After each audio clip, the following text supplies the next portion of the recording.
선배님 소개 감사드립니다. 예. 다른 게 아니고 저는 그 주식 투자를 시작을 하면서 이제 처음에는 예, 그냥 이제 제 나름대로 그냥 하다가 그 중간에 이제 그 주식 투자를 전문으로 하시는 분 이제 제 거래처였죠. 제 거래처 사장님이셨고 근데 이야기를 나누다 보니까 그분께서 그 주식 투자에 있어 굉장한 많은 자금을 굴리고 계셨고, 그 지금 속히 말해서 슈퍼개미 예, 정도의 예, 그 이제 작전 세력이랑도 해서 전주 역할도 몇 번 해보셨고, 이제 뭐 그런 식으로 해서 그분한테 주식을 처음에 많이 배웠습니다. 주식을 처음 많이 배웠고, 그러면서 이제 전반적인 거 그분한테 이제 차트 분석부터 시작해서 세력 분석, 그 다음에 수급 분석 이런 부분들까지 많이 배웠어요. 그 다음에 좀 더 심화되면 이제 세력한테 당하지 않는 방법들, 그 다음에 차트를 어떻게 세력이 그려가는지 뭐 이런 부분까지 그 상당히 많이 좀 가르침을 받았고, 예. 그거를 베이스로 삼아서 제가 이제 계속 하다 보니까 저 나름대로의 이제 그 매수 매도의 이제 스타일, 그 다음에 기법이라고 해야 되나? 그런 것들과 이제 어떻게 하면 주식 투자에 있어서 읽지 않는지, 그냥 뭐 따르고 먹는 것도 좋지만 어떻게 하면 읽지 않는지에 대해서 좀 제 스타일을 구축을 했다고 생각하고, 이제 저도 한 주식 투자를 하고 한 3, 4년 정도는 계속 시장에 수업료를 계속 납부를 했습니다. 수업료 계속 납부했고, 이제 그걸 뭐 다 과정이라고 생각하고, 이제 이런 스타일도 해보고, 저런 스타일도 해보고, 다양한 스타일 해보다가 이제 저만의 스타일을 만들어서 지금 이제 꾸준히 하고 있고, 지금은, 시장은 굉장히 안 좋은데, 제가 하는 게 이제 전체적인 이제 세계 시장 경제 전반적인 기조를 잡고, 그 다음에 매크로적인 부분을 분석을 해서 이제 그 다음에 이제 제가 하는 매매와 트레이딩 기조를 잡아서 나가고, 그 밑에 건 이제 기술적인 부분이고. 그래서 오늘 일단 1시간 정도 제가 부여를 받았는데, 이제 뭐 상세한 기법까지 가기에는 시간이 많이 부족하고, 전체적인 매크로 지표하고, 그 다음에 경제가 전반적으로 어떻게 흘러가는지 이 부분에 대해서 제가 좀 말씀을 드리겠습니다. 그리고 제가 지금 말씀드리는 거는 학문적인 부분하고는 많이 다릅니다. 학문적인 부분하고 많이 다르고, 그냥 제가 그냥 바닥에서 맨땅 헤딩하면서 이제 익혀온 것들, 제가 느끼는 부분들, 그 다음에 어떻게 하면 이런 지표로 해가지고 우리가 이제 어떻게 하면 우리한테 이제 도움이 될 수 있는 부분으로 만들 수 있을까라는 게 키포인트고, 그다음 학술적인 부분은 그게 궁금하시면 책으로 보시면 됩니다. 저는 학술적인 부분에는 그 일천하기 때문에 그거 말고 그냥 실전적인 부분 위주로 그다음 그렇게 말씀드릴 거고, 그 하나 더 말씀드리면, 경제 지표는 보는 사람마다 이제 해석이 다 다를 수 있습니다. 같은 지표를 놓고도 이제 뭐 시장이 비판적인 사람은 비판적인 시선을 낼 수도 있고, 그 긍정적인 사람은 그 반대의 의견을 낼 수도 있기 때문에, 그 이제 영어로 따지면 열린 결말입니다. 모든 거는 이제 제 이야기 들으시고 판단을 하시는 거는 이제 각자 투자 성향에 따라서 매우 달라질 겁니다. 달라질 거기 때문에 이거 한번 잘 들어봐 주시고 본인에 맞는 거를 이제 가져가시면 될 것 같습니다. 시작하겠습니다.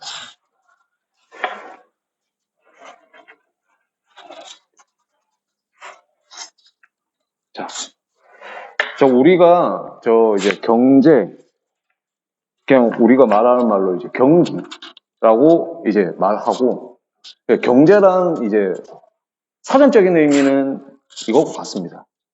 그냥 뭐 인간의 생활에 뭐 필요한 재화나 용역을 생산분배 소비하는 활동, 그 모든 활동을 다 경제라고 하고, 혹시 경기랑 경제랑 똑같다고 생각하시는 분들이 많으시겠죠? 근데 경제랑 경기랑은 완전히 다른 말입니다.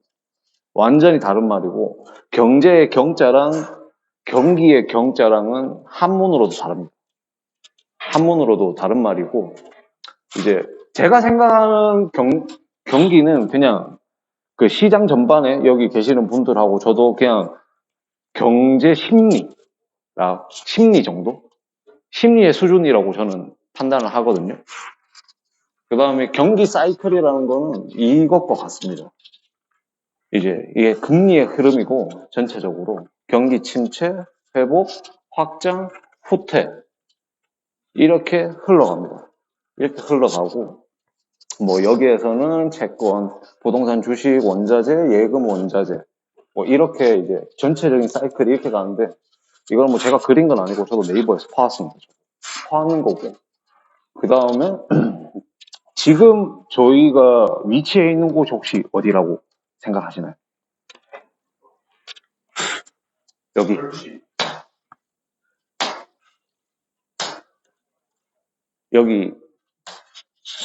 여기라고 생각하시는 분 한 분? 또?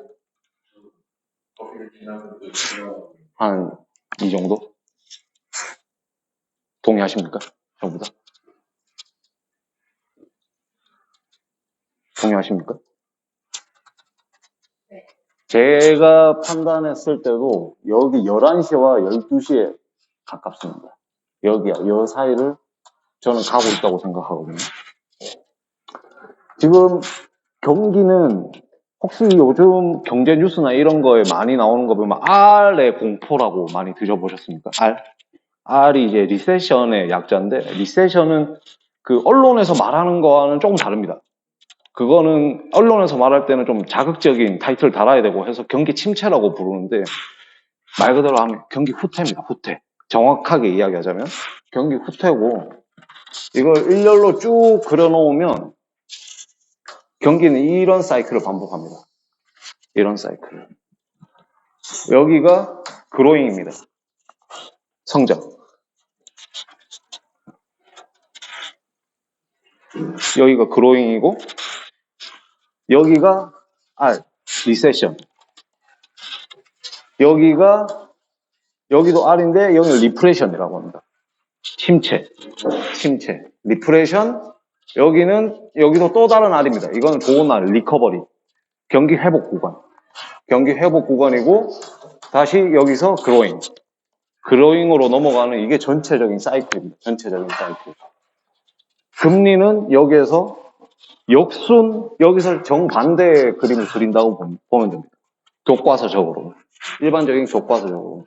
이게 어쨌든 경기는 계속 우상향할 수도 없고 경기라는 건 계속 이렇게 이 파동을 항상 거치게 됩니다. 계속 이 파동을 전부 다 거치게 되는데 알고 계시는 주식 차트랑은 다를 겁니다. 주식은 나스닥도 그렇고 뭐 다우도 그렇고 코스피도 그렇고 역사적으로 계속 우상향해 왔습니다. 우상향.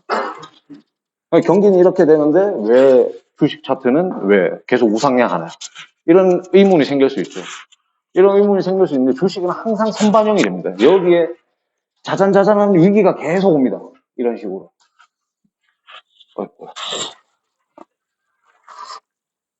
위기가 순간순간 계속 찾아옵니다. 하지만 전체적인 그래프를 놓고 보면 항상 자산시장은 우상향한다는 거죠. 이게 이해가 되셨으면 이제 다음 페이지로 넘어가면서 이제 좀 더 상세하게 설명을 드리고 좀 치워가지.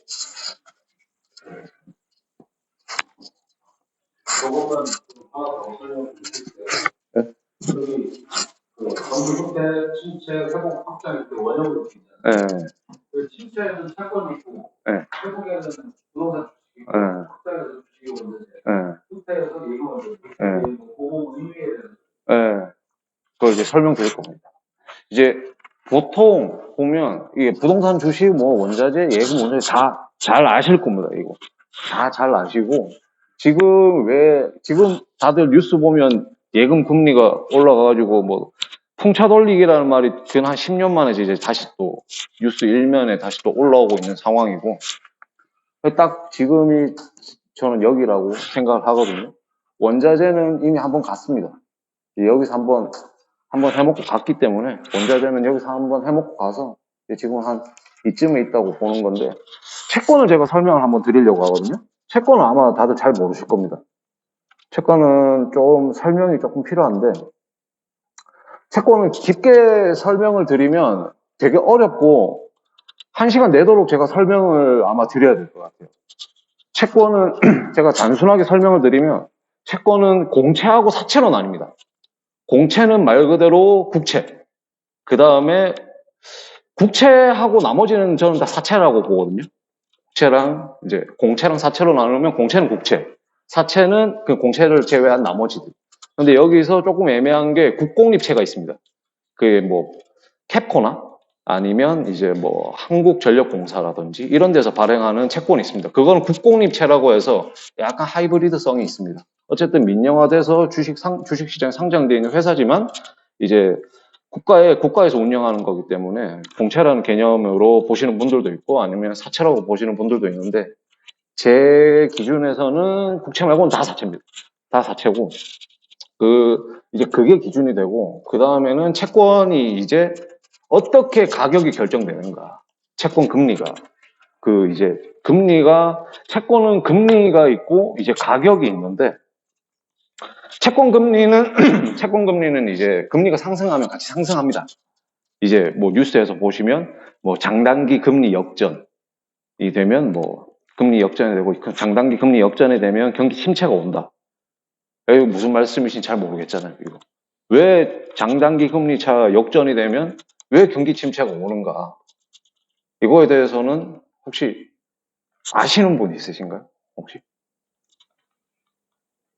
아시면 아신다고 솔직하게 말씀해 주셔야 됩니다. 이제 장단기 금리 역전차를 이제 설명하기 전에 이제 금리와 이제 채권이 가격이 있을 거고 금리가 있을 건데 금리는 기준금리가 올라가면 당연히 채권의 금리는 당연히 올라갑니다. 국가 기준금리가 올라가기 때문에 국가에서 발행하는 채권도 그 기준금리에 상응하게끔 올라가게 돼 있거든요. 그러니까 이제 지금 미국에서 계속 자이언트 스텝을 밟고 있는데 이제 우리가 이제 올해 1월 달에 발행한 미국 채권과 지금 발행하는 미국 채권 금리 차이가 다르지 않겠습니까? 지금. 그렇기 때문에 채권의 금리는 이제 금리 사이클에 따라서 달라지고, 이거는 채권의 가격은 이거에 역행합니다. 금리와는 반대로 갑니다. 왜 금리와 반대로 갈까요? 왜 이게 반대로 갈까요? 이게? 이거 반은 맞고 반은 틀린 말입니다.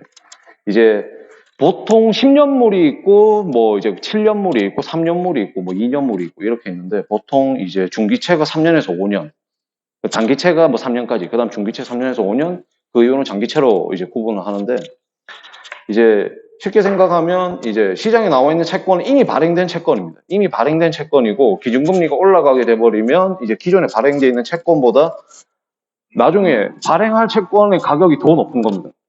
발행한 채권이. 그렇기 때문에 기존에 있던 채권의 가격이 계속 떨어지는 겁니다. 메리트가 없어지는 겁니다. 한마디로 생각하면 이제 제가 이제 뭐 예금 10년 만기 예금을 이제 3%로 가지고 있다고 치고 기준금리가 올라서 이제 지금 뭐 가입하면 5%짜리를 가입할 수 있다. 그러면 이쪽은 5%짜리를 가지고 있다. 그러면 시장 참여자들이 채권을 사고 싶으면 이제 이쪽 걸 더 선호하게 되지 않겠습니까? 그러면 저는 그만큼 프리미엄을 내주고 낮은 가격에 물건을 팔아야 된다는 거죠. 그런 가격이기 때문에 채권 가격과 채권 금리는 다르게 움직일 수밖에 없습니다. 그것도 10년물, 3년물, 이제 1년물 다르게. 그게 이제 이제 더 들어가면 이제 금리, 이제 채권 스프레드라고 하는데, 채권 스프레드는 이제 10년물 이제 국고채 금리하고 이제 회사채 금리하고 차이, 이제 트레이더 관점인데 트레이딩을 하면서 이제 그 과정에서 그 차이를 스프레드라고 하거든요. 그 스프레드에 따라 가지고 또 이제 장단기 금리, 이제 금리가 이제 채권 금리가 결정이 되고 그런 부분 결정이 됩니다. 그런 부분 이제 트레이더 관점하고 그 다음에 보유자 입장은 다르기 때문에 채권은 어떻게 보면 보유만 하면 확정된 금리가 있습니다. 확정된 금리가 있고 내가 10년을 한다 그러면 확정된 금리를 받는 겁니다. 근데 이게 전 세계적인 금리 상황과 그 다음에 주식시장과 채권시장 수익률을 했을 때 채권이 유리한 부분이 있을 거고 그 다음에 주식이 유리한 부분이 있을 거고 시장 상황에 따라서 돈은 보통 이제 눈이 달려 있다고 하니까 그런 부분에 따라서 시장이 움직이는 겁니다. 그렇다고 여기서 이제 보통 대부분들 이제 오해를 하시는 게 금리는 안전자산이다 라고 이제 생각을 하시는 분이 많은데 채권은 이제 전혀 안전자산이 아닙니다. 이거 생각을 깨셔야 됩니다. 채권은 전혀 안전자산이 아니고 채권도 위험자산입니다. 제가 생각하는 안전자산의 기준은 명확하게 원금이 보장되는 게 안전자산이고 그 이외에는 다 위험자산입니다. 전부 다 표시가 되는, 이제 스프레드가 적용되는 자산은 전부 다 위험 자산입니다. 그거는 꼭 명확하게 생각을 해 주시고 가셔야 될 것 같아요. 근데 또 주식이나 이렇게 투자하고 음. 하는 사람들이 경기가 안 좋아가지고 하면서 채권으로 많이 안전자산이 많이 네. 그런데도 위험자산. 그러니까요. 그게 오해라는 겁니다. 네. 보통 일반 사람이 채권에 투자하는 거는 ETF 상품이 많습니다. 보통 사람이 국채에 투자할 수는 없고요. 우리가 국채는 보통 기본 투자 단위가 100억 이상이기 때문에 이제 그건 기관이나 헤지펀드나 이쪽에서 하는 거고, 이제 보통 개인이 투자를 하려면 ETF 상품에 투자를 해야 되는데, ETF 상품은 다 금리보다는 그 채권 가격에 연동이 돼 있습니다. 이제 다들 이제 MTS나 HTS 보시면 확인을 한번 해보시면 채권 ETF 가격이 어떻게 돼 있는지 한번 보시면 이해하실 수 있으실 거예요. 채권은 정말 위험 자산이에요. 채권도 절대 오해하시면 안 됩니다. 다들 이야기해보면 이제 이렇게 이제 채권이 이제 주식이 위험 자산이니까 좀 더 안전한 이제 채권으로 가자. 망하지 않는 게 뭐라고 생각하냐면 국채라고 많이 이야기하거든요. 근데 국채도 가지고 10년을 가지고 갈 사람은 없습니다. 그걸 대부분 다 10년을 가지고 갈 사람은 없고, 결국엔 가격 차이 그 갭을 보고 들어가는 건데, 그 부분도 이제 이거랑 다르다. 보통 우리 이제 펀드를 하거든요. 뭐 불경주라고 보통 안정적으로 가려면 주식을 반 있고 채권을 반 이래가지고 뭐 그거에 대한 계획을 이렇게 하지 않아도 얘기를 많이 하고 일반인들한테 얘기 많이 해주잖아요. 얘기할 때는 결국 둘 다 위험자산. 둘 다 위험자산. 둘 다 위험 자산인데, 이제 자산 분배 관점에서 주식과 이제 채권을 분배하는 거는 이 상호 보완 작용이 있을 수 있기 때문에, 이제 이쪽이 빠지더라도 한쪽에서 이제 올라가면 이제 수급 상황이기 때문에 그거를 보완하자는 거지, 이 전체적인 통 자체는 다 위험 자산입니다. 전부 다 위험 자산이기 때문에, 아무리 부동산이 안전하다 하더라도 지금 부동산 빠지고 있지 않습니까? 뭐 많이 올랐기 때문에 조정을 받는 건 당연하지만, 뭐 부동산도 절대 뭐 이제 안전한 자산은 아니다. 그렇게 보시면 되고, 뭐 원자재가 뭐 그 한번 뭐 최근에 이제 한 달 전에 원자재 펀드니 뭐니 해서 원자재 유가 이제 100% 올라가고 콩대도 뭐 이런 거 밀 가격 할 것 없이 다 치솟아 올라갈 때, 이제 아무튼간에 그 언론에서 이제 이야기하는 거 뒤따라서 사면 그냥 망하는 겁니다. 그때부터는 그냥 이제 계속 빠지는 거예요. 계속. 그냥 빨리 설명을 드리면, 어쨌든 그걸 많이 가지고 있는 사람은 이걸 팔아야 됩니다. 이걸. 내가 가지고 있는 걸 내가 팔려고 하면 광고를 해야 돼요. 광고를 해서 살 사람을 한테 이제 광고를 막 한 다음에 살 사람을 모집해야 돼요. 그러면 이제 그걸 언론을 이용을 하는 겁니다. 언론 이용해가지고 이제 살 사람을 막 모집해서 내가 가지고 있는 걸 던지고 나가는 겁니다. 약간 뭐 모든 메커니즘이 비슷한데, 주식 시장, 뭐 원자재 시장, 채권 시장 메커니즘은 다 동일한데, 그런 과정이 항상 반복되고 우리는 항상 속습니다. 거기에 항상. 저도 그렇고. 왜냐하면 보통 사람은 내가 돈 들어가기 전까지는 그나마 좀 논리적인 판단을 합니다. 제 생각에는 논리적인 판단을 하는데, 내가 딱 돈이 들어가는 순간 인지 부조화가 생겨가지고 거의 원숭이와 비슷해집니다. 사람들 거의 원숭이와 비슷해진다고 저는 생각합니다. 제가 보고 싶은 것만 보고 자기 확신 편향이 생기는 거죠. 확증 편향이 생기는 거죠. 그렇기 때문에 내가 선택한 길이 옳고 부정당하기 싫기 때문에 내가 원하고자 하는, 보고자 하는 것만 봅니다. 그렇기 때문에 항상 실패하는 사이클을 탈 수밖에 없더라고요. 저도 마찬가지입니다. 저도 최대한 돈 넣기 전에 논리적인 사고를 하고 돈 넣고 나면 안 보려고 합니다. 그 다음부터. 그걸 계속 보다 보면 저도 원숭이 같은 판단을 할 수밖에 없기 때문에.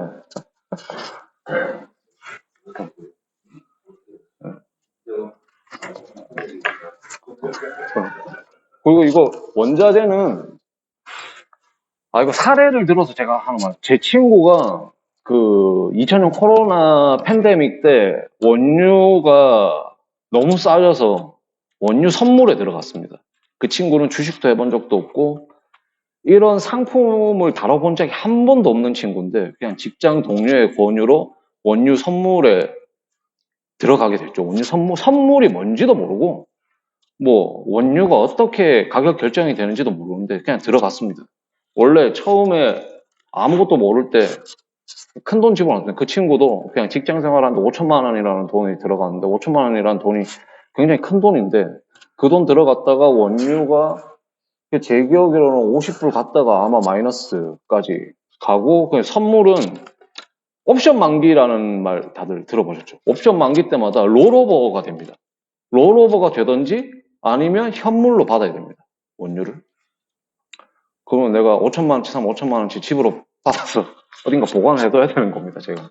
근데 그게 불가능하기 때문에 이제 증권사에서 롤오버라는 걸 시키고 롤오버라는 걸 시키면서 수수료가 발생이 되는데 롤오버 수수료가 상당히 비쌉니다.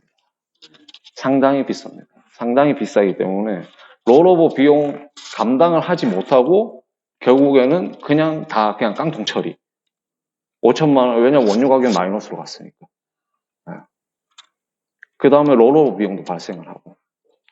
그러니까 이 원자재는 제가 뭐 원유도 있겠지만 밀도 있고 콩도 있고 뭐 대두도 있고 뭐 상당히 많습니다. 여기에 간접적으로 투자하는 ETF 상품도 있고 뭐 펀드 상품도 있고 굉장히 많은데 저는 웬만하면 이제 원자재 시장은 가지 마시라. 예. 저는 환율보다 더 맞추기 어려운 게 저는 원자재 뭐 특히 농산물 시장이라고 보거든요. 뭐 이게 어느 한 국가에서 홍수가 발생했다고 하면 듣도 보지도 못한 나라에서 홍수가 발생했다고 하면 한국에는 뉴스도 안 나옵니다. 그런데 그 이제 영국에서 시장이 개장하고 나면 폭락을 하거나 폭등을 하거나 합니다. 그건 제가 손댈 수가 없는 부분이기 때문에 그 다음에 롤오버 비용도 계속 발생을 하고 그렇기 때문에 원자재는 되도록이면 하지 마시라. 이거 말고도 할 게 많다. 너무나 할 게 많기 때문에 원자재는 그냥 가격이 어떻게 흘러가는지 큰 흐름만 보고 가시면 된다고 봅니다. 자, 넘어가겠습니다. 자, 이제 언론에서 많이 나오는 매크로 경제. 우리나라 말로 거시 경제입니다. 거시 경제. 옛날에는 거시 경제라는 말을 썼는데 요즘에 매크로 경제라는 말을 많이 쓰더라고요. 매크로적인 상황이 어떠냐, 뭐 매크로적인 분석이 어떠냐. 그러니까 무수한 경제 지표들이 있습니다. 뭐 여기 적어놓은 거 뭐 무역 수지, 경상 수지, 뭐 소비자 CPI, 그 다음에 근원 CPI, 뭐 쭉 엄청 많습니다. 제가 밑에 적을 게 더 많은데 언제 저희가 이런 거 신경을 썼습니까? 미국 금리가 뭐 어떻게 되는지 뭐 이런 거 사실 신경도 안 쓰고 살았는데 지금 이런 것까지 다 살펴보셔야 되는 시대에 온 겁니다. 저희가 그 무역 수지랑 경상 수지는 혹시 이 차이에 대해서 좀 아시는 분 계시나요? 저 무역 수지랑 경상 수지랑 보통 똑같다고 생각하시는 분들이 많은데 저 이제 무역 수지는 말 그대로 제가 자주 일하는 이제 관세청에서 이제 수출입 이제 플러스 마이너스 한 겁니다. 수출 나간 것들, 수출 들어온 것들 이제 수출 신고 기준으로 해가지고 그 가액을 플러스 마이너스 해서 무역 수지라는 게 나오고 경상 수지 지표는 조금 더 큰 이제 큽니다. 그 경상 수지 안에 무역 수지가 들어가 있고 그 다음에 서비스 수지 들어가 있고 그 다음에 이제 이전 소득 이전 수지 들어가 있고 그 다음에 또 들어가 있는 게 이전 거래랑 자본 거래, 금융 자본 거래 이렇게 들어가 있거든요. 그렇기 때문에 그 이전 수지는 뭐 말 그대로 이제 저희가 개인으로 따지면 코로나 때 저희 지원금 받았지 않습니까? 국가에서 그냥 현금 살포해 준 거. 그게 보통 이제 이전 소득이라고 부르고 국가 경상주지로 봤을 때는 이전 거래라고 봅니다. 그러니까 외국에서 받은 이제 무상 원조, 그 다음에 우리가 해주는 무상 원조, 뭐 그런 것들, 그 다음에 뭐 자본거래 같은 경우에는 뭐 우리나라가 이제 해외 투자해서 뭐 연기금이나 이런 데서 해외 투자해서 이제 받은 것들, 그런 것들 서비스 수지 다 포함해서 경상수지 지표라고 하면 돼요. 약간 좀 다른, 좀 더 포괄적인 지표가 되고, 그 다음에 뭐 CPI는 대단히 많이 들어보셨을 거라 생각합니다. 그 다음에 근원물가 지수. 저는 이거가 요번에 트리거가 됐다고 보거든요. 뒤쪽에 가면 이제 차트가 나오는데, 소비자 물가 지수는 이제 정점을 찍고 떨어졌습니다. 떨어졌는데, 근원 물가 지수는 고점을 돌파했어요. 이게 이 소비자 물가 지수랑 근원 물가 지수랑 그게 이제 가중 평균치를 내는 게 조금 다르기도 하고, 그 다음에 항목 자체가 다르기도 합니다. 소비자 물가 지수는 에너지랑 이제 식료품 가격이 다 들어가 있는데, 근원 물가 지수는 에너지 지수랑 식량 지수를 다 뺍니다. 매일매일 이제 스프레드 돼서 이제 등락폭이 큰 이제 원유나 그 다음에 에너지, 그 다음에 뭐 이제 식료품 가격들, 이제 그런 것들을 제외하고 나머지들 가중 평균 내서 근원 물가 지수라는 걸 뽑아냅니다. 근원 물가 지수라는 걸 뽑아내고, 여기에 가장 크게 들어가는 게 모기지입니다. 모기지가 여기서 가장 큰 부분, 40% 이상이 모기지가 차지하는데, 금리가 오르면 당연히 이제 모기지 비용이 올라가고, 그 모기지 비용이 미국 같은 경우에는 렌트가 또 많지 않습니까? 월세가? 그러면 올라간 이제 모기지 비용을 다 세입자한테 다 전가하는 겁니다. 그 최근에 이제 KBS에서 하는 다큐멘터리도 보면 한 2인 있어서 생활하는 2칸짜리 방, 화장실 하나 있고 이런 게 이제 맨해튼에는 한 450만 원 정도 하던 게 지금은 한 600만 원 정도 렌트비가 그 정도로 갔다고 하니까, 이거 근원 물가 지수는 꺾기가 힘듭니다. 금리는 어쨌든 계속 올려야 되고, 그러면 이제 자가를 구입해서 사는 사람도 모기지 비용이 높아지고, 이걸 렌트 주는 사람도 어떻게든 자기가 이제 우리 물건으로 따지면 물건 원가가 높아지니까 판매하는 가격이 높아지는 거기 때문에 근원 물가 지수가 튀어 올랐습니다. 근원 물가 지수가 튀어 올라가니까 이제 연준에서는 더 힘을 받는 거죠. 금리 인상에 대한 이제 자기네들 이제 동력이 되는 거죠. 동력이 되고. 그다음에 고용 현황 지표, 이것도 뉴스에서 보셨겠지만 3%대 후반, 4%. 미국에서 기준으로 삼는 게 완전 고용이 4%입니다. 지금 완전 고용에 가깝고, 여기 비농업 부분이잖아요. 비농업 부분, 농업을 포함하지 않더라도 거의 완전 고용에 가깝다는, 내가 일을 하려고 하면 언제든 일을 할 수 있다라는 거기 때문에 이것도 굉장히 미국이 견고하다. 그다음에 생산자 물가 지수, 기대 인플레 지수, 이런 것도 다 고점에서 동일하게 흘러가고 있습니다.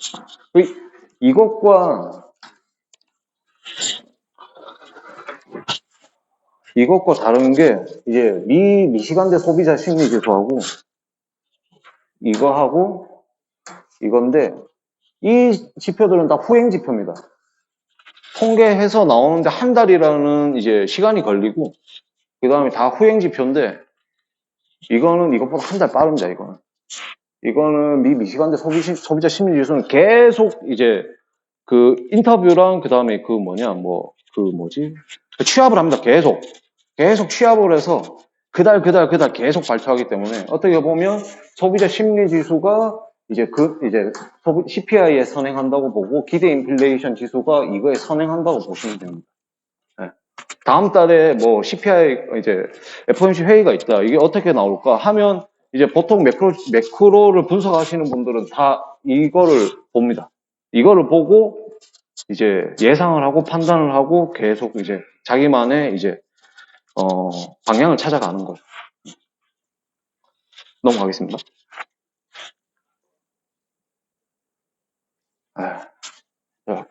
요즘에 가장 유명한 사람, 올 파월 할아버지. 전 세계 경제에 저는 운전자라고 생각하거든요.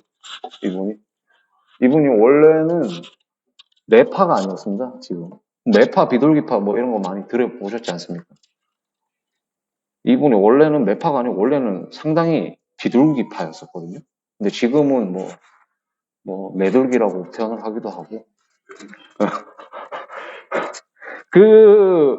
원래 이 사람이 작년 11월 달에 연임이 성공을 했었는데, 연임이 성공하기 전까지 자기가 비둘기 인척을 한 건지, 원래 매인데 비둘기 인척을 한 건지, 아니면 원래 비둘기인지, 그거는 모르겠습니다. 작년 9월까지만 해도 자기가 11월 달에 이제 그 연임이 결정돼 있기 때문에 9월에서는 정치적으로 이제 이 사람 연임에 대해서 굉장히 많은 이야기가 오고 갔을 겁니다. 이 백악관에서. 그렇기 때문에 이제 그때도 인플레이션 이제 지수가 올라오고 할 때도 기억하시려나 모르겠지만 이제 이 인플레이션은 일시적이다. 일시적이고 금방 이제 내려올 것이다, 다시. 근데 이 파월이 한 말도 일리가 있는 게 이때까지 계속 이제 디플레이션의 시대를 살고 어떻게 해서든 인플레이션을 끌어올리는 게 이 연준의 목표였습니다. 이 사람의 목표였는데 어쨌든 인플레이션이 조금만 올라오면 금리 조금만 올리면 바로 잠재워지고 조금만 올라오면 금리 뭐 베이비 스텝만 해도 인플레이션이 꺼졌기 때문에 이 사람의 그때 판단도 저는 이해는 됩니다. 개인적으로 이해는 되는데 아무튼 그때는 이제 정치적으로나 이 사람 연임이 결정된 문제이기 때문에 아마 뭐 그런 발언을 하지 않았나. 그래서 시장에서 굉장히 오판을 많이 했죠. 뭐 어쨌든 연준이 그렇게 이야기하니까. 또 국내에서 말하는 대부분 좀 전문가분 중에 일부는 이제 그 당시에 파월에 대해서 아직까지 연임이 결정된 게 아니기 때문에 파월의 말을 믿을 수 없다라고 하시는 분들도 제법 있었습니다. 제법 있었고 긴축을 계속 이야기하셨던 분들도 있으셨고.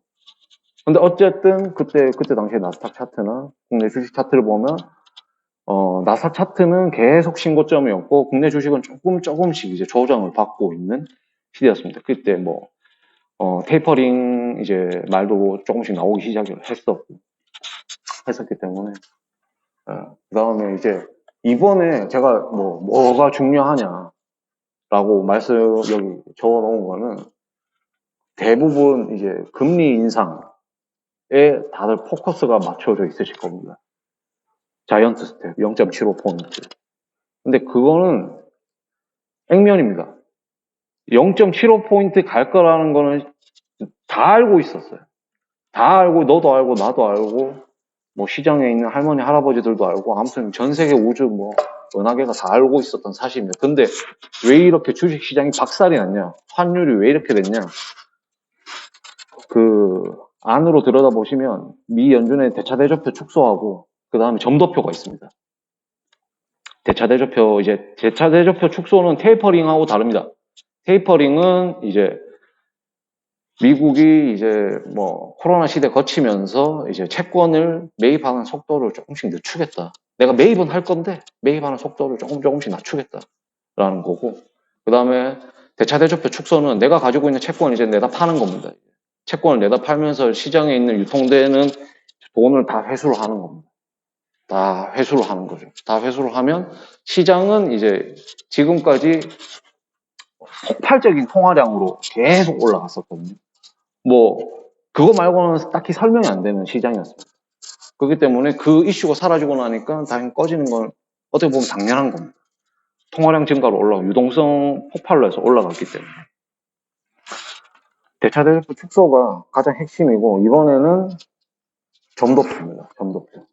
그 다음에 FOMC 일정은 이렇게 있고 예상은 4.4입니다.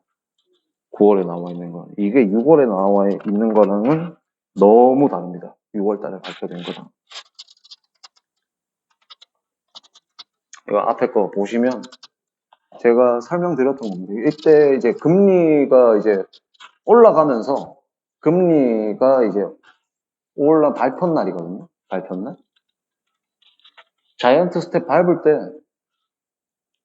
이때가 이제 빅스텝이었고 자이언트 스텝인데 다시 올라갔습니다. 시장의 판단을 연준의 판단 오판한 거죠. 여기서 이제 오해하고 이렇게 올라간 겁니다. 베어마켓 랠리가 계속 된 겁니다. 여기 했을 때도 여기가 바닥인 줄 알고 다시 또 올라갔죠.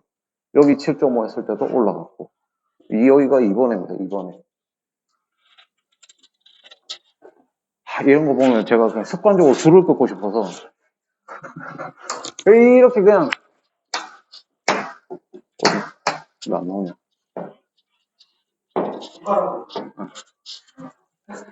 그냥 쭉 그냥 이거 볼 필요도 없습니다. 그냥 여기서부터 여기까지만 긋고 그대로 내려오면 여기입니다. 이렇게.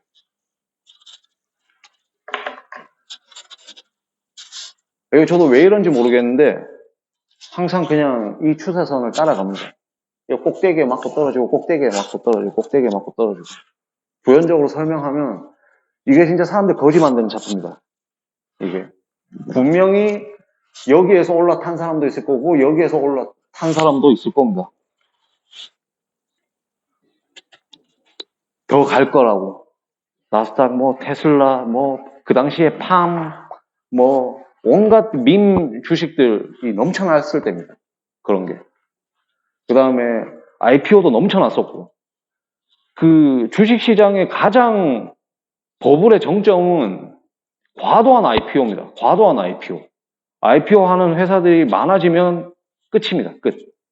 끝이고 개별 주식으로는 스펙 주식들이 갈 때. 스펙 주식은 이제 상장되기 전에 증권사에서 스펙이라는 주식을 만들어서 거기에 이 회사 저 회사 다 끼워 넣는 겁니다. 다 끼워 넣어서 스펙이라는 주식을 만들어서 이제 거래를 할 수 있게끔 상장한 건데 아무런 생산성이 없습니다. 그 주식은. 아무런 생산성이 없기 때문에 마지막 끝물에 가는 게 IPO랑 그 다음에 스펙 주식들. 이때 넘쳐났습니다. 이때.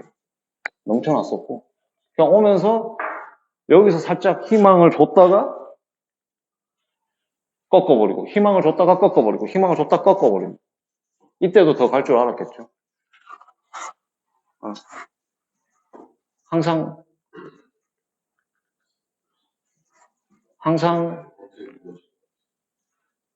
바닥은 확인하고 갑니다. 바닥은 확인하고 가고 그러니까 뭐 이게 정말 사람들 거지 만드는 작품입니다. 이게 희망 고문하면서 점점 물속으로 계속 집어넣는 겁니다. 살짝 꺼내주는 척하면서 집어넣고 꺼내주는 척하면서 집어넣고 그러니까 이때는 0.75포인트 다 예상하고 있고 0.75포인트 올라갔는데 왜 시장이 이렇게 올라갔냐 이것도 궁금하지 않습니까? 이것도 근데 이때는 왜 시장이 다 예상한 0.75포인트인데 왜 시장은 또 이렇게 반응을 했냐 이것도 점도표 때문에 점도표 이제 제가 뒤에 가서 점도표 나오면 제가 또 말씀드리겠습니다. 이게 이번에 이제 인터뷰 이게 자료입니다. 이게 자료고 뭐 여기에 보면 이게 굉장히 중요한 자료거든요. 이제 언론 배포 자료인데 요약을 하자면 이거 같습니다. 미국 경제는 굉장히 좋고 고용률도 좋고 다 좋은데 그 러우 전쟁이랑 이런 것 때문에 그 뭐 이제 공급망 병목 현상 일어났고 이제 뭐 식자재, 원자료, 원재전 뭐 그런 거 다 올라가고 해서 이제 뭐 이렇게 됐다. 우리는 그냥 물가만 때려잡겠다라는 내용입니다. 그 연준은 뭐 2% 물가 상정 목적을 향해 뭐 항상 그냥 달려나갈 것이다. 그러니까 물가 잡겠다는 말이 굉장히 많거든요. 이 안에 보면. 정리하자면 그 교과서적인 연준의 이제 일하고는 많이 좀 다릅니다. 연준은 뭐 경기를 부양시키고 그다음에 뭐 경기를 좋게 하는 게 경제를 정상적으로 돌아가게 하고자 하는 게 이제 목적인 기관인데 지금은 그게 아닙니다. 그냥 경기, 뭐 경제, 자산 시장 다 필요 없고 우리는 뭐로지? 물가만 보고 가겠다.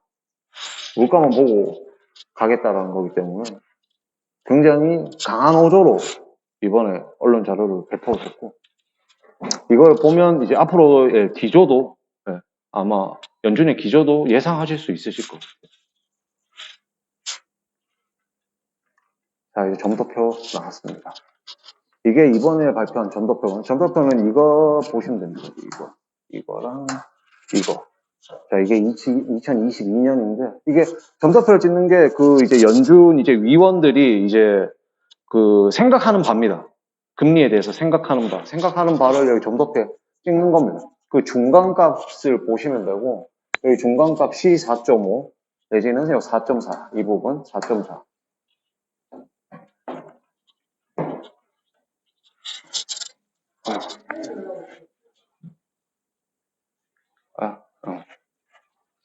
이렇게 되는데 넘어간다.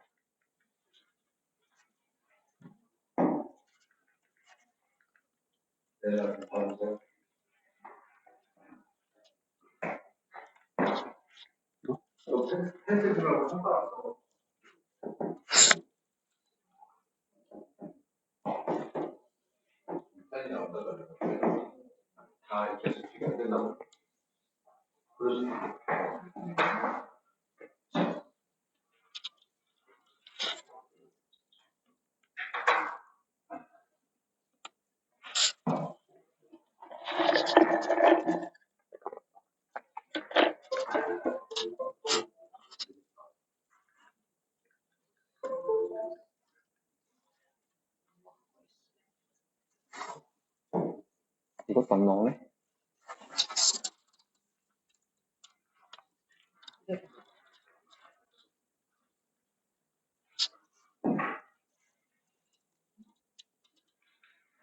응.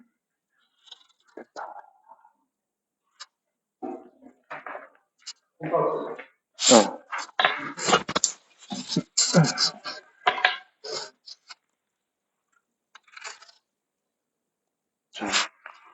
자, 계속해서 말씀드리면, 예, 이제 소비자 물가, 이제 CPI 상승률 추이입니다.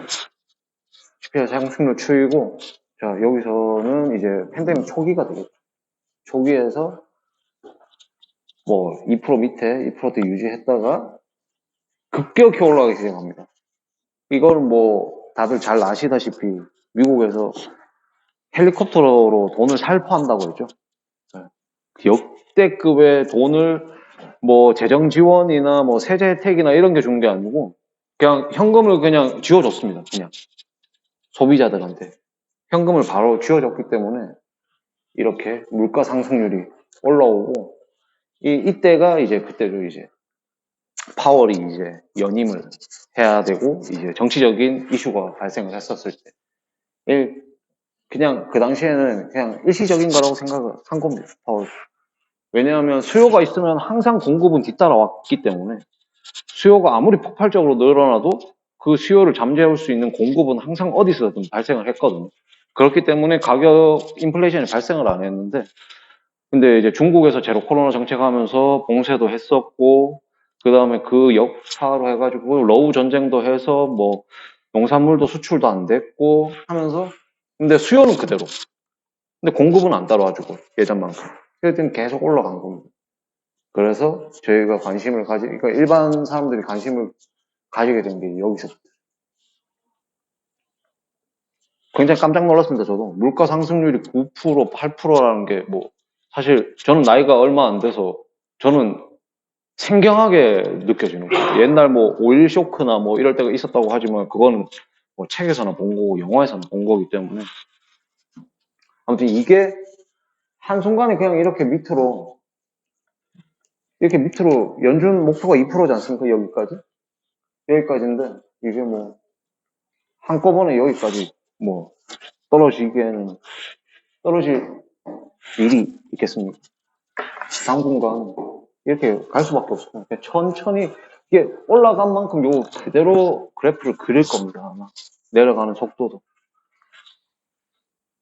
한 방에 떨어지는 건 결국은 이 풀대로 떨어지는 시기를 감안하고 점쳐보면 결국은 앞으로 2, 3년 이상은 더 걸릴 것이라고 생각합니다. 네, 물가 그러니까 찍히는 거는 숫자로 찍히는 거는 그때쯤이 되지 않을까 싶고 이제 시장은 이제 다르겠죠.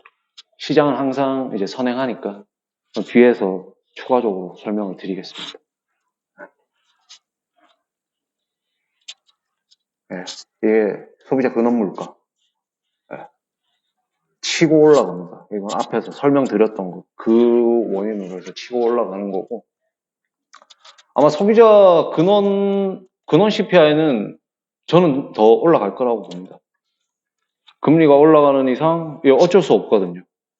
근원 소비자 물가의 대부분을 차지하는 게 모기지이기 때문에 어쩔 수 없다고 봅니다. 뭐 밀 가격이 떨어지고 유가가 떨어지고 이런 거랑은 별개입니다.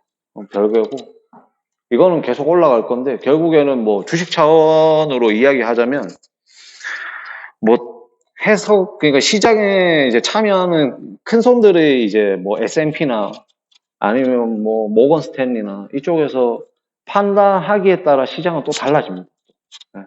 그 사람들이 어떻게 판단하냐에 따라 시장은 또 달라지는데 결국에는 뭐 연준에 절대 대응하지 말라는 이제 말이 있기 때문에 연준의 판단을 오판했다가 이번에 이제 완전히 맛이 가게끔 된 거기 때문에 좀 더 조심하지 않을까 싶습니다. 저는.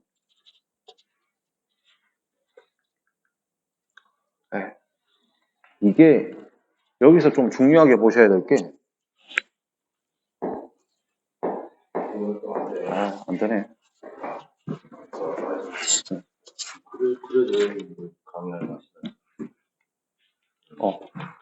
세게 안 눌러서 그런가? 네.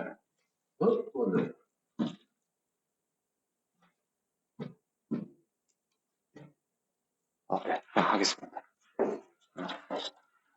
여기 보면 이제 6월 달에 이제 FOMC에서 경제지표 전망을 한 건데, 여기 보면 2020년에 GDP가 이제 1.7, 2.7, 뭐 실업률 완전 고용에 가깝죠. 이런 식으로 가고, CP는 이제 CPI라고 보시면 됩니다. 그렇게 읽으시면 되고, 5.5, 4.3 이렇게 했는데, 자, 중요한 거는 점도표입니다. 점도표 6월에는 중간값이 여기입니다. 3.375, 3.4. 그 다음에는 여기가 중간값인데, 여기 하면 이제 연준이 이제 올해에 올려야 될 이제 목표치가 3.4 정도였는데, 4.4. 시장에서 판단하기에는 앞에서 봤던 3.4. 3.4라고 보면 올해 2번 남은 6월 달에 했으니까 3번 남은 FOMC에서 자이언트 스텝은 못할 거다. 왜냐하면 그만큼 룸이 없기 때문에. 자이언트 스텝을 못할 거다 판단을 하고 이제 그런 베어마켓 랠리가 나온 겁니다. 이제 하락장에서 이제 조금은 상승이 나온 게 베어마켓 랠리라고 하는데, 베어마켓 랠리는 뭐 어떤 뜻이냐면 이제 고음이 이렇게 핥히는 거. 이렇게 내려오면서 이렇게 핥히는 모습, 이렇게 내려오면서 이렇게 핥히는 모습이라고 해서 베어마켓 랠리라고 하는데, 그게 나온 겁니다. 베어마켓 랠리가. 그때도 온갖 유튜브 뭐 경제 뉴스 뭐 온갖 마바라들 나와서 뭐 이게 베어마켓 랠리니 아니면 뭐 이게 뭐 반등이니 뭐니 뭐 말이 많았습니다. 많이 말았는데 저는 그냥 차트상 그거 보니까 맞을 그냥 천장이더라고. 천장이니까 그냥 그러면 또 내려오지 않을까 저는 그냥 판단을 한 거고, 뭐 아니나 다를까 근데 뭐 그렇게 또 내려오더라고. 이게 그거 보니까 꼭대기 맞고 또 내려오더라고. 중요한 건 이제 1%의 룸이 더 생겼다는 겁니다. 여기서 이제 시장이 충격을 받은 겁니다. 그러면 남은 2번에서도 자이언트 스텝을 할 수도 있겠다. 룸이 생겨버리니까. 여기서 시장이 굉장한 충격을 받은 겁니다. 여기서. 그 다음에 보면 9월 FOMC에서 낮췄습니다. GDP를. 그러니까 얘네들은 이 GDP 뭐 경제 이런 거 다 모르겠고 그냥 오로지 그냥 물가만 때려잡겠다. 왜냐하면 우리는 고용이 이렇게 완벽해. 완전 고용이야. 고용 완벽해. 이 고용이 완벽한 거는 전 트럼프 정권 때부터 이제 이어져 오던 약간 유산이라고 봐도 됩니다.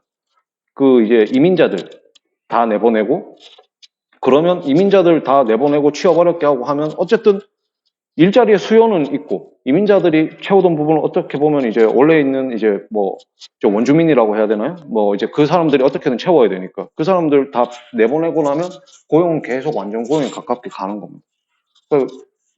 이렇게 주저앉 따라도 미국이 엄청 그리고 큰 국가이기 때문에 뭐 1.2, 1.7이 그렇게 나쁘다고 볼 수 없습니다. 그 큰 경제, 엄청나게 큰 경제 규모이기 때문에 자기네들은 계속 금리 인상해서 물가 다 때려잡겠다 라는 말인데, 이게 저는 굉장히 쇼크하더라고요. 이게 여기에 다 찍힌 게. 그 다음에 여기도 올라가고. 그러면 이제 남은 FOMC 2번의 회의에서도 이제 대충 그려집니다. 어떻게 갈지. 근데 뭐 이제 연준 위원들이 이제 선택을 하기까지는 그 전까지 이제 무저한 이제 경제 지표들이 나오겠죠. 판단을 하게끔. 이제 연준은 이제 지금 스탠스는 거의 데이터를 기반으로 해서 가는 거기 때문에 데이터를 명분 삼아서 이제 가니까 그 데이터가 굉장히 중요할 겁니다.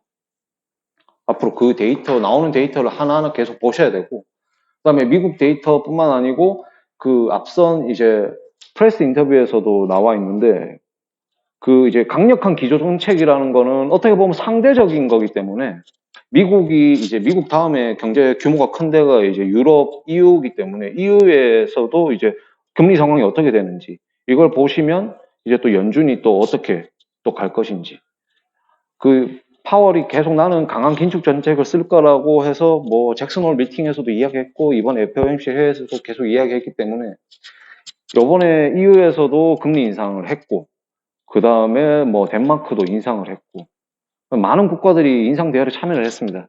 그러면 연준이 다들 뭐 울트라 스텝하고 자이언트 스텝 하는데 연준이 이제 자이언트 스텝을 한다. 이거는 강력한 기조 정책은 아니거든요.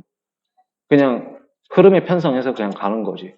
가는 거기 때문에 아마도 저는 다음번에도 그냥 뭐 자이언트 스텝 이상은 가지 않을까, 자이언트 스텝으로 가지 않을까, 그냥 그렇게 판단하면 현재까지. 그리고 패드워치에서도 지금 0.75포인트가 압도적이고 패드워치라고 하는 이제 사이트가 있거든요.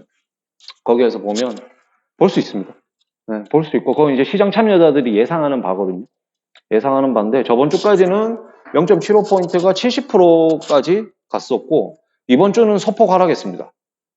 그 이유는 그 이제 오늘자 돼서 조금 소폭 하락했는데 그 영국에서 이제 양적 완화를 한다고 발표를 해서 갑자기 양적 완화를 한다고 발표를 해서 영국 채권, 미국 채권 금리가 이제 많이 좀 떨어졌습니다.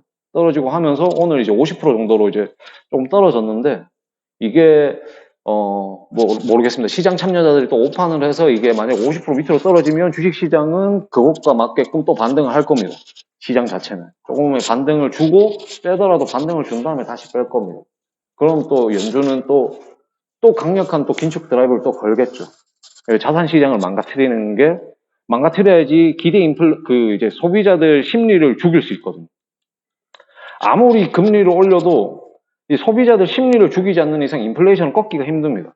네. 인플레이션 꺾기가 힘들고 그렇기 때문에 이제 자산 시장도 박살내고 다 박살내겠다. 물가 잡힐 때까지 다 박살내겠다. 이 말을 하는 겁니다. 자, 이거를 좀 우려하시는 제 친구들도 그렇고 제가 제가 투자를 하다 보면 이야기할 사람이 그렇게 많지 않습니다. 많지 않는데 저는 취미로 이걸 하다 보니까 같은 취미가 있는 친구들끼리 뭐 한두 명이서 이야기하다 보면 좀 이제 조금 과도한 공포심리라고 해야 되나? 뭐 이런 게 오지 않냐? 뭐 그래서 어떻게 이거를 숏배팅을 좀 해야 되냐? 말아야 되냐? 뭐 이런 거 하고 있는데 저는 그 김동수 과장님은 알겠지만 저는 이미 숏을 다 쳐놨거든요. 저는 이미 숏을 다 쳐놨고 김동수 과장님 저한테 물어보실 때 레이나라고 해야 되나? 레이나 맞나? 레나가 저한테 뭐 이렇게 물어볼 때 저는 그냥 사지 말라고 했거든요. 네, 했지 않습니까? 그때 샀었으면 또 아마 했으면 그때 또 샀었으면 아마 또 지금 한 마이너스 한 20% 개별 종목이니까 또 그 정도 또 갔을 겁니다. 이미 저는 작년 12월에 포지션 다 정리했고 주식 그 상방 포지션 다 정리했고 작년부터 계속 숏 포지션 일부 유지하면서 이제 그 개별 종목들 제가 가지고 있는 것들 하면서 이제 왔다 갔다 포지션 정리만 계속 했거든요. 한 달에 한 번씩 해가지고. 그래서 지금은 거의 다 숏에 다 들어가 있고. 그러니까 이게 내 자산을 지키는 방법입니다. 저도 어차피 주식시장이 떨어지니까 저도 당연히 개별 주식 갖고 있는 건 다 떨어졌습니다. 뭐 마이너스 20%, 30% 이렇게 했는데 제가 숏에 포지션이 많으면 이걸 다 커버를 하는 겁니다. 숏에 포지션이 많으면. 그 전까지는 저도 숏에 투자하는 거를 굉장히 좀 비판적으로 바라봤거든요. 어차피 주식시장 들어왔으면 한국 주식시장이 올라가는데 베팅을 해야지. 숏에 베팅을 하는 건 조금 상도에 안 맞다라고 생각했는데 이런 시장에서는 숏을 안 칠 수가 없겠더라고요. 이게 당연히 이게 눈에 보이는데 숏을 안 칠 수가 없겠더라고요. 그래서 저는 숏에 베팅했고 그래서 어느 정도 뭐 리커버리 되는 수준에서 저도 근데 이번 시장에서 전체적인 수익률로 따지면 지금 뭐 엇비슷하거나 조금 빠지거나 했을 겁니다.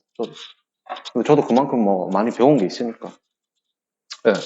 다시 돌아와서 이 외환위기를 이제 모두가 우리가 경험했고 저도 어릴 때 경험을 했고 초등학교 저학년 때지만 저도 경험을 했고 제 집안이 망가지는 걸 제 눈으로 봤거든요. 제 집안이 막 망가지고 모두가 힘들어하고 하는 걸 제 눈으로 봤기 때문에 저도 뭐 겁이 안 나는 건 아니지만 좀 이거는 좀 약간 공포 조장이지 않을까 싶습니다. 일단은 외환위기 자체는 이제 그 당시에 외환위기 자체는 제가 뭐 어차피 글로써 배웠지만 뭐 단기 채무, 국가적인 단기 채무가 많아서 그 이제 뭐 태국에서부터 시작돼서 이제 금융위기가 넘어와서 단기 채권이 많아지니까 이제 해외에서는 만기 연장을 안 해주고 우리는 외화가 없는 상태고 그러니까 외화를 갚아라고 하는데 외화 잔고는 없고 그래서 뭐 이제 갔다고 영화에서나 이제 어디에서나 그렇게 봤는데 자 금리가 역전이 되면 뭐 유튜브에 그런 게 많습니다. 뭐 이제 한국 자산이 뭐 다 해외로 빠져나가고 미화로 돼 있는 자산이 다 해외로 흘러 나가서 이제 뭐 외화 잔고가 없어지고 뭐 이런 거 아니냐. 이게 단순히 금리로만 근데 볼 수는 없습니다. 이게 단순히 뭐 금리가 높다고 해서 여기에 있는 투자 자금이 다 미국으로 금리가 높으니까 난 절로 가야지 뭐 일로 가 그렇게 단순한 투자자들은 없거든요. 그렇게 큰 돈을 굴리는 사람이 단순히 금리만 보고 움직일 리도 만무하기 때문에 이렇게 있었습니다. 저희가 뭐 미국 기준금리랑 뭐 이렇게 다른 부분 이렇게 있었는데 딱히 뭐 다들 잘 넘어갔지 않습니까? 금리만으로는 설명을 할 수가 없다. 그냥 뭐 그건 약간 과도한 공포심리 조장이다. 저는 그렇게 봅니다. 그 외국인 자금 동향이고 아 참 이거는 제가 좋아하는 그 김광석 그 실장님 거기 PPT를 제가 인용해서 제가 가지고 온 겁니다. 그 이제 제가 책도 선물을 드렸고 그분이 뭐 유튜브에 보시면 아시겠지만 매크로 경제 지표를 읽는데 굉장히 좀 능통하시고 제가 생각했을 때는 제가 저랑 비슷하기보다는 아마 제가 생각했을 때는 그분이 맞는 판단을 팩트로 이야기해 주시지 않나. 그리고 유튜브를 보실 때 저는 뭐 이베스트 투자증권의 뭐 땡땡 이사, 뭐 유진 투자증권의 뭐 땡땡 이사, 뭐 KB증권의 뭐 땡땡 이사 이런 사람 유튜브는 저 절대 안 봅니다. 그 사람들은 어떻게 보면 도박판에 저희는 그냥 플레이어고 그 사람은 도박장 주인이거든요. 그렇기 때문에 도박장 주인이 망할 리는 없지 않습니까? 그 사람들은 어떻게든 플레이어가 많이 핸들링을 해야지 좋아지는 사람들입니다. 그 사람들은 거래량이 많아지고 그때 어떻게든 팔아야죠. 약을 계속 팔아야 됩니다. 상승장일 때는 상승장이니까 팔아야 되고 하락장일 때는 뭐 아름다운 조정입니다. 이건 뭐 건강한 조정입니다. 뭐 지금 사셔야지 다음 상승장을 맛볼 수 있습니다. 또 팔고 뭐 하락장이면 이 하락장은 뭐 이 하락장을 견뎌내셔야 됩니다. 이러면 또 팔고 뭐 바닥에 돌아서 이제 바닥입니다. 또 팔고 베어마켓 랠리 올라갈 때는 뭐 이제 진짜 뭐 상승이니까 뭐 팔아야 됩니다. 그 아까 전에 그 베어마켓 랠리 나올 때 나온 게 태조 이방원입니다. 태양광, 조선, 2차전지, 방산, 원자력. 아무튼 이런 밈 주식이 태조 이방원 뭐 말 나오고 이런 밈 주식 판치면 그 다 던지고 나와야 됩니다. 다 그때는 뭐 잘 아시지 않나요? 뭐 팡 이런 것들 다 그런 이야기 나오고 사람들이 미쳐 있을 때 나와야 됩니다. 그러니까 그런 분들 말은 뭐 들으셔도 되는데 저는 가급적 안 봅니다. 그 사람들 거는 안 봅니다. 그냥 그 사람들 말 듣고 그 사람들이 이야기하는 종목 들어갈 필요도 없습니다. 그냥 관심 종목에 넣어놓고 그냥 쭉 봅니다. 쭉 보면 그냥 이야기 나오는 순간부터 그냥 꼬꾸라집니다. 나온 그 사람들이 말하는 종목은 저는 공매도를 칠 겁니다. 항상. 그리고 솔루스 첨단 소재라는 종목도 제가 공매도를 쳤었고 그 다음에 거기 나오는 밈 주식들은 대부분 저는 다 공매도를 다 쳤습니다. 그 고점이라 판단했고 그 다음에 거기서 이야기하는 게 좋은 거를 들고 나와서 이야기를 해야 되지 않겠습니까? 그 사람들 알도 못하는 그 이상한 그 개잡주라고 표현하긴 그렇지만 이제 인기가 없는 비소외 종목들 가지고 나와서 팔아봤자 약이 안 팔리는 겁니다. 약이 팔려야지 약 장사꾼이 먹고 살 텐데 약이 안 팔리니까 거기서 가지고 나오는 거는 다 사람들이 좋아할 만한 것들 약 잘 팔리는 약 가지고 와서 파니까 그냥 거기에다 공매도 다 하나하나 치는 겁니다. 공매도. 예, 다시 돌아와서, 예. 뭐 자금 이렇습니다. 뭐, 예. 뭐 그다지 뭐 그렇게 주식이랑 채권이랑 이렇게 하면 뭐 크게 뭐 별일 없었습니다. 그냥 이것도. 아, 좀 복잡하죠. 좀 복잡한데. 이것도 아까 앞에 거를 좀 더 복잡하게 그래프 이제 나타낸 건데, 이제 한미 기준금리 차의 채권 순투자랑 주식 순매수 구간을 이제 그래프랑 이제 봉 차트로 이제 나타낸 건데, 뭐 금리에 따라서 뭐 외국인 자금이 썰물처럼 빠진다거나 그런 뭐 그렇지는 않다는 거예요.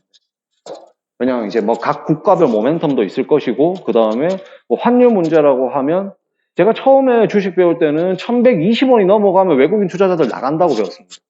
나간다고 배웠는데, 근데 제가 시장을 보니까 딱히 그렇지 않더라고요. 왜냐하면 환율이라는 게 원 달러 환율도 있겠지만 엔 달러도 있을 것이고 유로 달러도 있을 것이고 모든 이제 그 이머징 국가들 달러 환율도 있을 것인데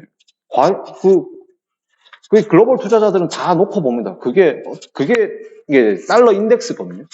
그걸 다 취합하면 이제 달러 인덱스가 되는데, 우리나라가 뭐 금리가 역전되고 한다고 해서 단순히 그것만 놓고 뭐 이제 외국인 투자자들이 뭐 빠진다거나 뭐 그런 것도 아니고, 그다음에 개별 종목, 그다음에 우리나라 같은 경우는 반도체, 뭐 조선, 자동차 이런 게 있기 때문에 그 개별 종목들 모멘텀도 있고, 그다음에 가장 중요한 건 국가 신용도입니다.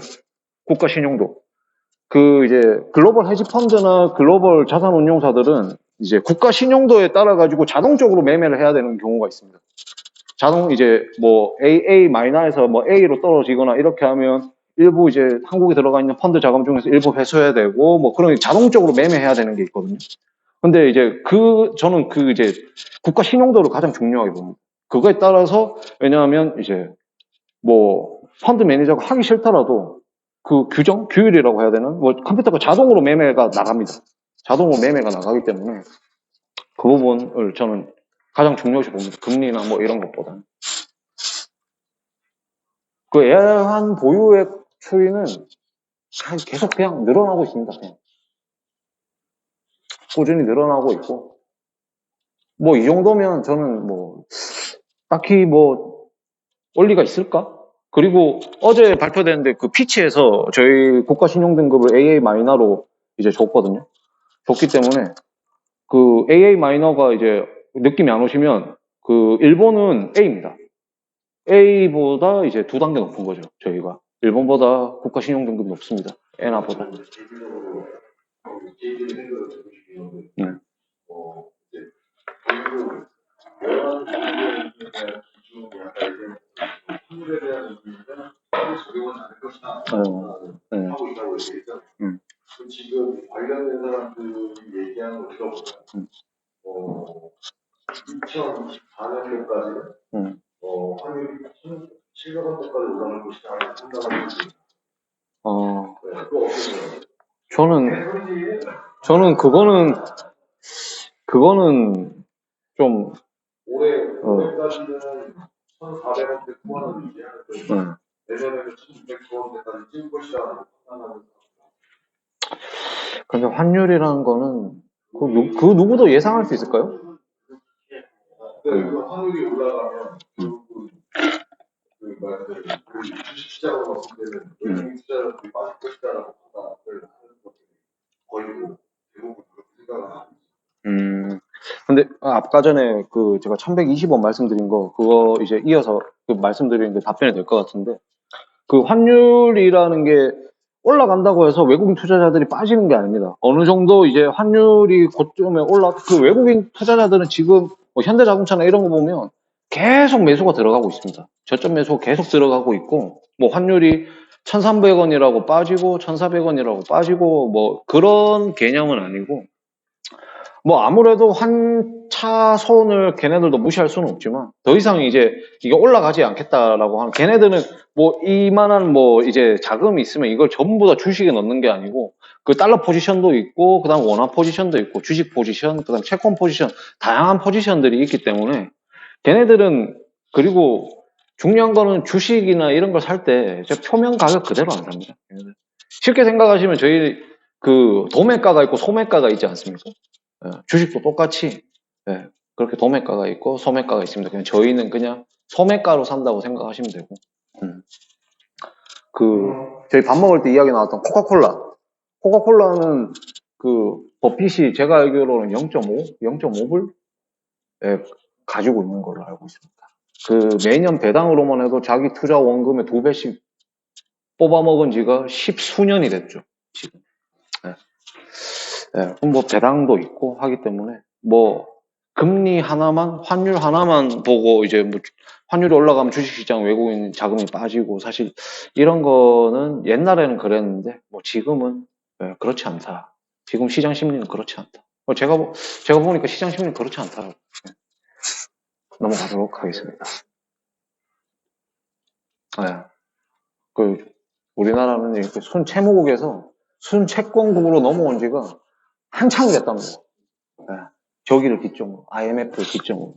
IMF 때 저희 나라가 아주 참교육을 많이 당했지 않습니까?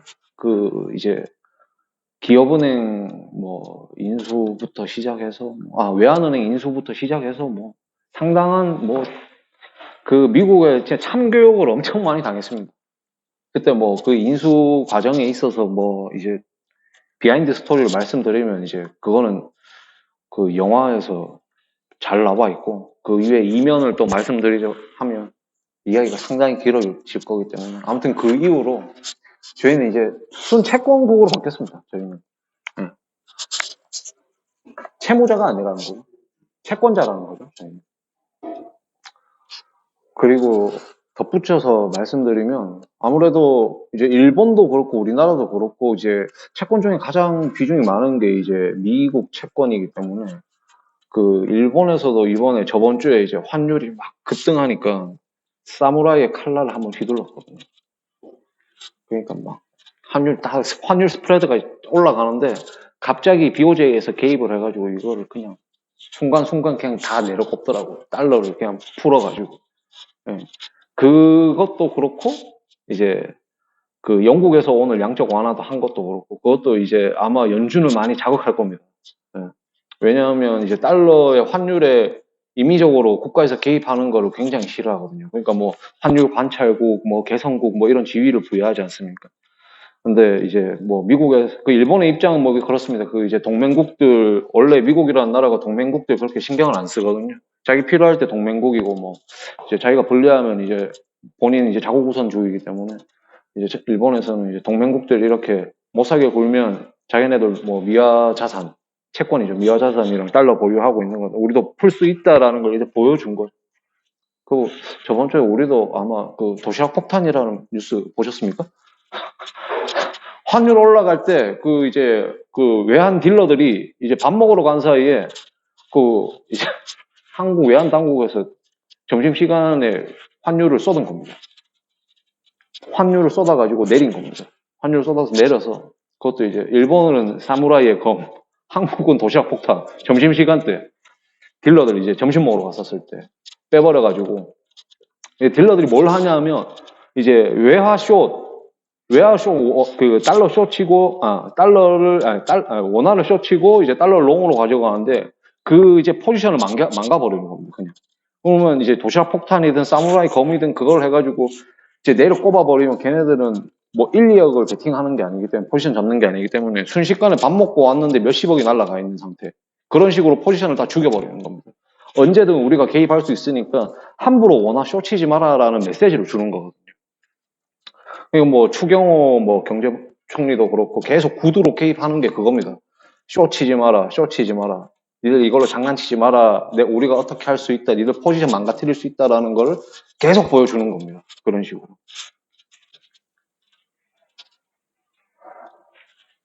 네, 이거는 제가 단기 채무 비중이랑 단기 채무 비중 이런 거 했는데 이제 이때는 다들 아시다시피 이제 단기 채무 비중이 이제 이렇게 높아가지고 저희가 이제 국치를 당한 거고 그 다음에 이제 이때는 이제 서브프라임 모기지가 터지기 직전입니다.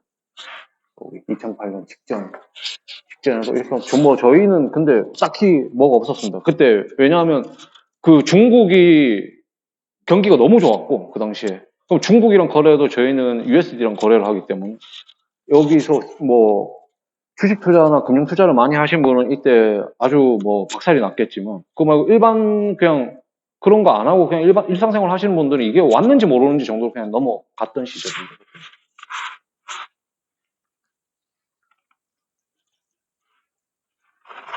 제가 이거를 왜 보여드리냐고 하면, 이거는 이제 오로지 그냥 제 투자적인 관점에서 보여드리는 건데, 그 외환위기 왔을 때, 글로벌 금융위기 왔을 때, 팬데믹 경제위기 왔을 때, 그 외환위기는 뭐 이때도 보면 주식시장 차트는 항상 역반등을 해서 그냥 쭉 올라갔습니다. 2000년 다들 아시는 IT 버블 아시지 않습니까?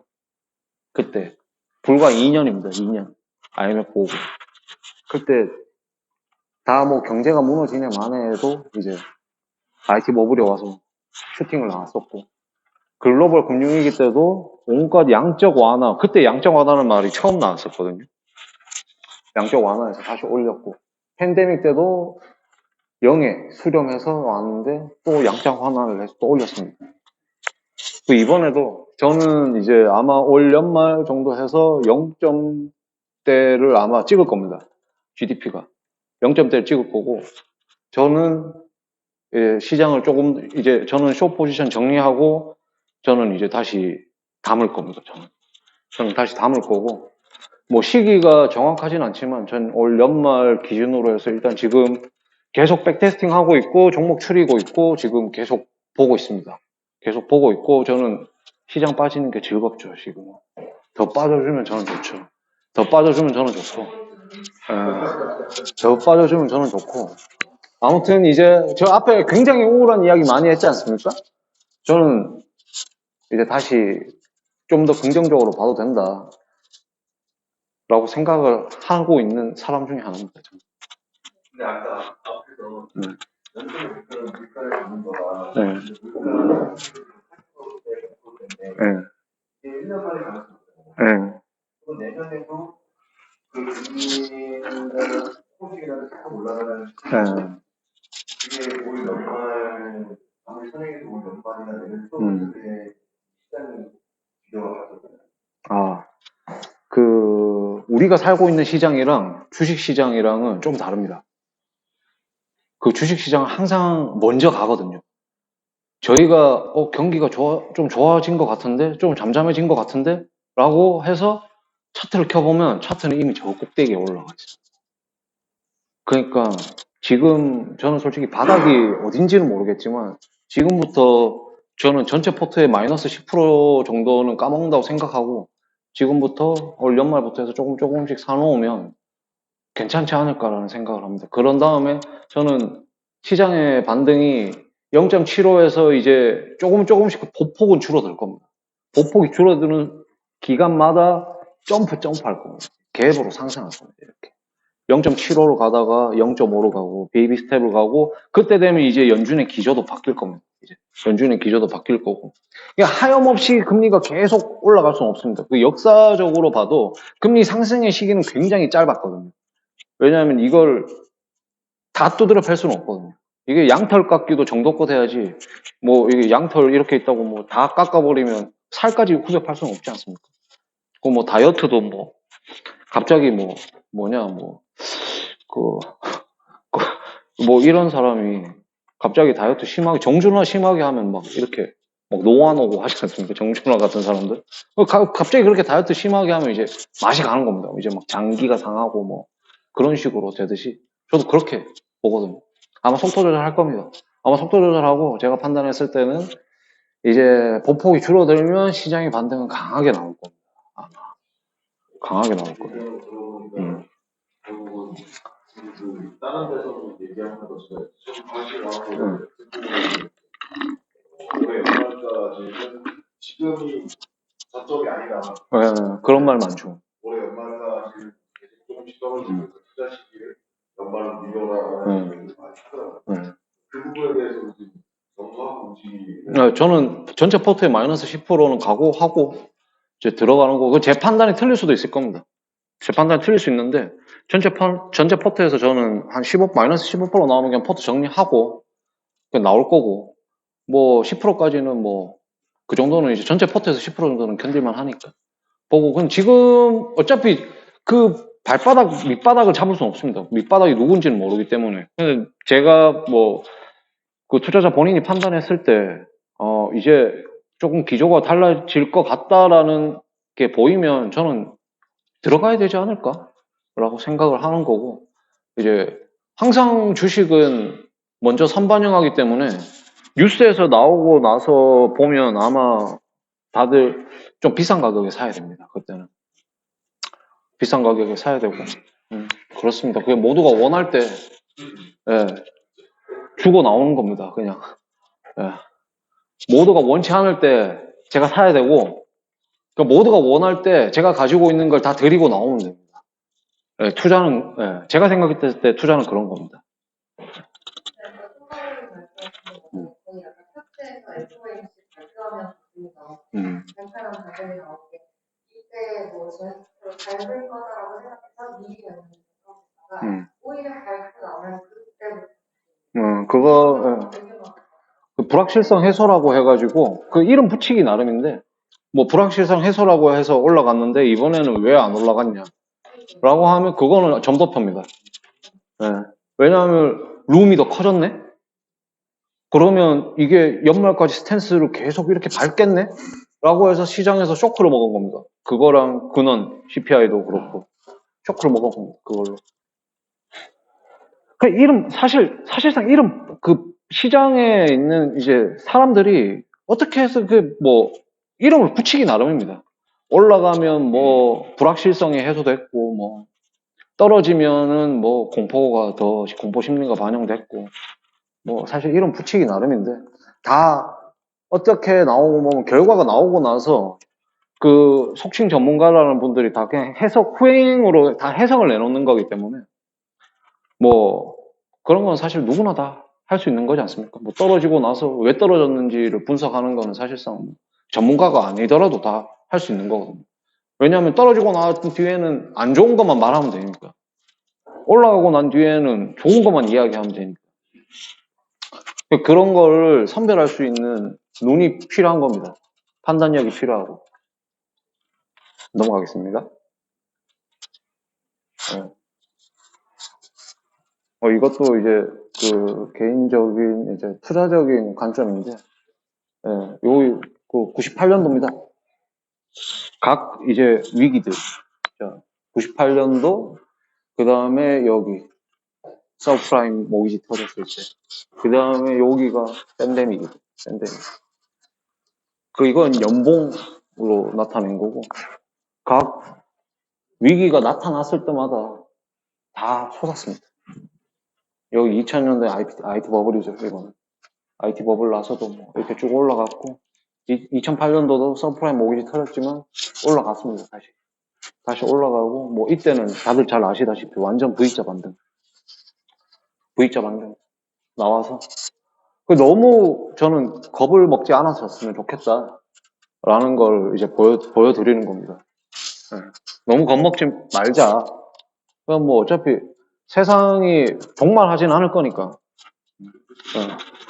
항상 근데 역사적으로 이렇게 차트가 보여주고 있습니다. 역사적으로. 이거는 다 이렇게 왔기 때문에, 물론 뭐 여기에 사서 여기까지 버틴 사람은 없을 겁니다. 여기까지 버틴 사람은 없는데, 사실 저는 이게 기회라는 걸 말씀을 드리고 싶은 겁니다. 저는 너무 겁먹지 말자. 이건 이게 제가 이제 동그라미 말고 또 블럭이 있지 않습니까? 또 블럭이 또 의미가 있는데, 제가 이것도 약간 기술적인 부분이고, 전체적인 이제 큰 그림을 놓고 봤을 때, 여기 이제 97년, 98년 이제 여기 동그라미 친 부분, 이게 항상 이제 이건 차트 기술적 분석입니다. 기술적 분석. 봤을 때 항상 이렇게 쌍바닥을 확인하고 갑니다. 이렇게 여기서 올라가면 바닥을 확인하고 갑니다. 항상 이렇게 여기서 바닥을 한번 확인하고 큰 상승이 가고, 다시 또 내려옵니다. 다시 또 내려왔다가 이렇게 파동을 거치면서 다시 올라갔다가, 다시 여기서 이제 여기가 이제 서브프라임 모기지 터졌었을 때, 여기서 또 강한 반등이 올라오죠. 올라오면서 이때가 이제 그 2010년도에 그 유명한 차화정 랠리, 자동차, 화학, 이제 정유, 차도. 차화정 랠리입니다, 이때가. 이때가 아마 그 이명박 정권 때였을 거고, 이명박이 뭐 이제 펀드 가입을 장려하고 하는데, 이제 국민들은 여기서 완전히 크게 되었기 때문에 아무도 펀드나 그런 걸 하지 않았죠. 근데 그 이명박 펀드는 제가 알기로는 수익률이 엄청 났던 걸로 알고 있습니다. 이명박 펀드는. 그리고 이제 뭐 쭉 여기가 이야기하는 박스피입니다. 박스피. 저희가 익히 알고 있는 박스피. 그리고 이때 뭐가 있었냐면 이제 펀드 붐이 한창 일어가지고 막 뭐 초등학생도 뭐 펀드 가입하고 여기도 펀드 가입하고 이제 뭐 아무튼 뭐 그런 시기였습니다. 이래저래 다 펀드 가입하는 시기죠. 이렇게 상승이 왔다가 다시 이렇게 왔다가 꼭지 찍고 여기 갔다가 여기 가는 거고. 이걸 제가 이렇게 네모로 왜 블럭을 왜 만들어 놨을까요? 이거. 저점은 동그랍니다. 네. 이거 굉장히 쉬운 건데, 자, 여기서 이만큼 3칸이면 반등이 나왔을 때도 3칸입니다. 이만큼. 전 단기 고점에서 빠졌을 때만큼 상승이 올라가고, 상승이 올라간 만큼 한 10%, 5%에서 10% 정도는 오버슈팅이 나오는 겁니다. 항상 이 자리에서. 아시겠습니까? 네. 그 3칸이 중요한 게 아니고, 이제 여기에 보면 이게 단기 고점이라기보다는 이제 여기가 저항선입니다. 저항선이 있고 밑에가 여기가 이제 지지선이라고 이제 표현을 하는데, 여기 바닥에서 고점까지 올라갔다. 그러면 그 다음 사이클은 어디까지 올라가겠느냐? 요게 중요하거든요. 이게 여기 요봉이 중요한데, 여기에 거래량을 실어서 여기에 이제 저항선을 돌파하는 순간 이렇게 올라가는 겁니다. 그럼 이게 어디까지 갈 것이냐를 판단하고 저희가 올라갈 때도 존버를 해봐야 됩니다. 저희는 일반 개인 투자자들은 내려갈 때만 존버를 하는데, 올라갈 때도 이제 올라갈 때 존버를 해야 되는 게, 여기서 이렇게 빠지면 존버하다가 그냥 번져놓으면 팝니다. 그럼 바로. 그럼 또 내려갈 때 또 존버하겠죠. 시장이 상승하고 더 올라가나 해서 또 올라탑니다. 그럼 또 빠집니다. 그럼 존버하고 여기서 또 번져놓으면 또 팝니다. 또 여기서 걷어냅니다. 여기서. 그럼 그런 걸 계속 그냥 반복하는 겁니다. 반복하는데 여기서 이제 이거 강하게 뚫어주는 이게 있으면 이제 갑니다. 이게. 그럼 여기서 존버를 한번 해보는 거죠. 저희가. 그럼 이게 어디까지 갈 거냐를 판단했을 때는 요 바닥에서 요 박스권까지 뚫었는 요 크기만큼 올라갈 것이다. 이 위에 올라가는 거는 저는 한 10% 정도 보거든요. 이건 오버슈팅으로 저는 표현합니다. 오버슈팅 나오기 전에 저는 이 봉만큼 올라갔으면 그냥 저는 끊고 나옵니다. 끊고 나오는 게 시민신에 좋거든요. 제가 발바닥부터 머리 끝까지 다 못 먹기 때문에 그냥 저는 제가 판단했을 때 그만큼 버티다가 그냥 나오는 겁니다. 그러면 아니면 다를까 이렇게 또 빠집니다. 이게 왜 이런지는 몰라요. 왜 이런지는 저도 모릅니다. 왜 이런지는 저도 모르는데 제가 그냥 단연간 차트 분석하고 뭐 크게 분석하고 해본 결과 그냥 이렇더라고요. 그리고 여기서도 이만큼 빠졌는 게 박스핏 뚫고 이렇게 올라갔지 않습니까? 이렇게 올라갔으면 사실 여기서 더 갔었어야 돼요. 여기 더 갔는데 여기서 이제 왜 떨어졌냐고 하면 여기서부터 이제 서브프라임 모기지 때부터 양적 완화에서 0%에 가까운 금리를 유지했는데 여기서부터 미국이 금리를 올리기 시작합니다. 여기서 풀었는 돈을 여기서부터 회수하기 시작하면서 베이비 스텝으로 계속 올려가고 있었거든요. 올려가면서 이제 계속 빠지는 겁니다. 왜냐하면 어차피 여기서부터 여기까지 이제 돈의 힘으로 올렸으니까 빠지기 시작하면서 이제 여기서부터 다시 박스피에 같이 나는데 아니나 다를까 팬데믹이 와서 그냥 꺼지는 겁니다. 꺼지면서 다시 근데 저도 여기서는 깜짝 놀랐습니다. 제가 타이밍을 잡고 있었던 거는 이 바닥에서 항상 그랬듯이 쌍바닥을 찍고 저는 갈 거라 생각했거든요. 한 번 더 저점을 확인하고 갈 거다 생각했는데 아니 그냥 올라가 버렸어요. 그냥 바로 올라가 버려가지고 저도 그냥 중간에 올라탔는데 중간에 저도 올라타서 한 이쯤에 올라탔을 겁니다. 이쯤에 여기 조금 눌러줄 때 여기서 또 이거 올라갈 때 이게 어디까지 올라갈까라고 보니까 여기서 이만큼 그려본 게 이게까지 올라가더라고. 여기서 이제 대량 IPO 이제 LG 에너지 솔루션 그리고 뭐 온갖 그 SKI 그 다음에 카카오뱅크 카카오페이 IPO 터질 때 저는 나왔거든요. 일부 정리하고 마지막 남은 거는 작년 12월에 다 정리하고 저는 나온 상태고 때문에 이제 저는 이렇게 해서 상승장의 존버를 한번 해봅니다. 저는 제가 판단해서 어디까지 갈 것인지 제 나름대로 판단을 해서 이제 빠질 때는 짧게 빠지고 짧게 그냥 끊고 나옵니다. 그냥 짧게 끊고 나오고 올라갈 때 존버를 한번 해보는 거죠. 그게 맞을지 아닐지는 모르겠지만 이제 개별 종목의 주식을 하지 않고 어차피 뭐 코스피 200이나 뭐 코스닥이나 그렇게 ETF 상품으로 이제 투자를 하시려고 하면 이 지표를, 이 차트를 보셔야 됩니다. 이 차트를 보시고 이제 판단을 한번 해보셔야죠. 그 다음에 뭐 여기서부터도 저도 이게 여기까지 가서 이제 그렇지만 저도 여기까지 놓고 봤을 때는 이걸 더 갈 수도 있을 거라고 저도 판단했을 겁니다. 근데 이 당시에도 이제 미국이 금리 상승을 하고 그 다음에 이제 이제 여기 터지고 10년이 지났거든요. 2008년부터 2018년까지 10년이 지났기 때문에 그동안 했는 거 이제 양적 완화했는 걸 거둬들이는 시즌이었기 때문에 이 하락도 판단할 수 있었을 거다 봅니다. 금리 상황에 따라서 어차피 금리가 올라가면 주식시장은 빠지게끔 돼 있거든요. 금리라는 게 돈의 가치이기 때문에 돈의 가치가 올라가면 자산 가격은 당연히 떨어질 수밖에 없고 그 당연한 거기 때문에 그 다음에 이렇게 올라가면 한번 판단해 보시고 그 다음에 여기 또 이 방금 또 떨어졌잖아요. 그러면 이제 다시 또 한번 또 기회를 또 한번 노려보는 거죠. 저희도.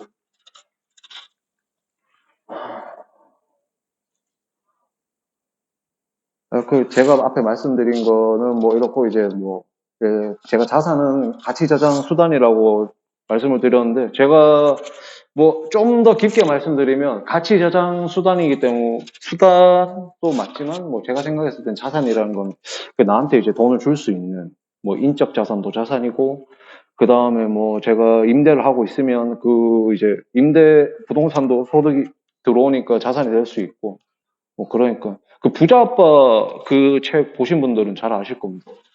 그 사람이 자산의 이제 정의를 어떻게 내리는지 저도 거기에 100번 동의하는 바이고 그 다음에 뭐 금리, 돈의 가치고 환율은 이제 교환 비율이니까 환율은 이제 그나마 조금 예측을 해보시려고 하면 환율 인덱스를 보시면 됩니다. 이제 USD 인덱스를 보시면 조금이나마 좀 이제 다음날 환율을 예측을 할 수 있고 인덱스라는 게 이제 뭐 전 세계 미국 통화를 USD를 기준으로 해가지고 전 세계 통화를 합쳐놓은 인덱스이기 때문에 그거 보시면 그 다음날 환율 뭐 그렇게는 대략적으로 예상해 보실 수 있습니다. 자 그러면 이제 설명은 다 들었고 이제 우리가 뭘 해야 되냐 사실 이게 가장 중요하지 않습니까? 부동산 할 것이냐, 주식 할 거냐, 이렇게 있습니다. 이렇게. 아무것도 안 하는 것도 사실 방법이 되고. 사실 개인은 대형 헤지펀드들이나 기관들은 포지션을 유연하게 바꿀 수 있는데, 개인들은 현금 보유 비중을 늘리는 게 어떻게 보면 역배팅을 하는 거거든요. 현금도 자산이라고 보고, 내가 주식을 안 사고 현금을 사면 어쨌든 그만큼 수급이 이제 떨어지는 거기 때문에, 개인은 현금이 역배팅입니다.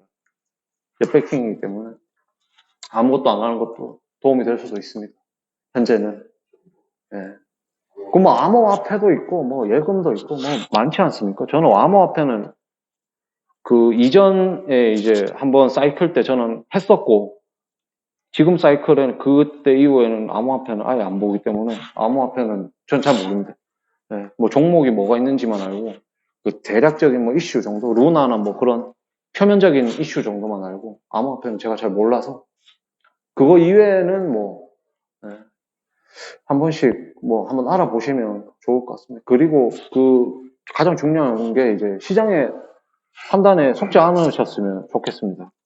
어차피 그래도 적어놨지만 금리는 연준에서 정하지 S&P나 모건 스탠리나 이쪽에서 정하는 게 아니기 때문에 이쪽에서 얘네들이 금리가 앞으로 방향이 어떻게 될 거고 해서 상승기를 준비해야 되니 뭐니 이런 말에 좀 속지 않으셨으면 좋겠고 그리고 경기는 항상 순환하기 때문에 이게 언제까지 갈지 하염없이 안 좋아지는 것도 사실 없습니다. 다들 선배님도 잘 아실 거고 다들 잘 아시지 않습니까? 절대적으로 계속 안 좋아지는 것도 없고 하기 때문에 그 다음에 어차피 계속 안 좋아지지 않을 거라는 걸 알고 계신다면 다음 사이클이 어떻게 될지도 예상해 보실 수 있으실 겁니다. 그럼 다음 사이클을 예상하실 수 있으시면 지금 안 좋아지실 때 준비를 하셔야 됨이 맞지 않을까 싶습니다. 저는. 네. 그리고 뭐 이런 금융 공부라든지 자산 공부라든지 투자 공부라든지 이런 거는 계속 그냥 저는 하락장에 해야 된다고 봅니다. 보통 사람들은 하락장에 재미가 없으니까 아예 그냥 덮어버리고 공부 자체를 안 하거든요. 근데 저는 하락장이 공부하기 가장 좋은 시장이라고 저는 보거든요. 네. 상승할 때는 사실 공부해봤자 크게 의미가 없습니다.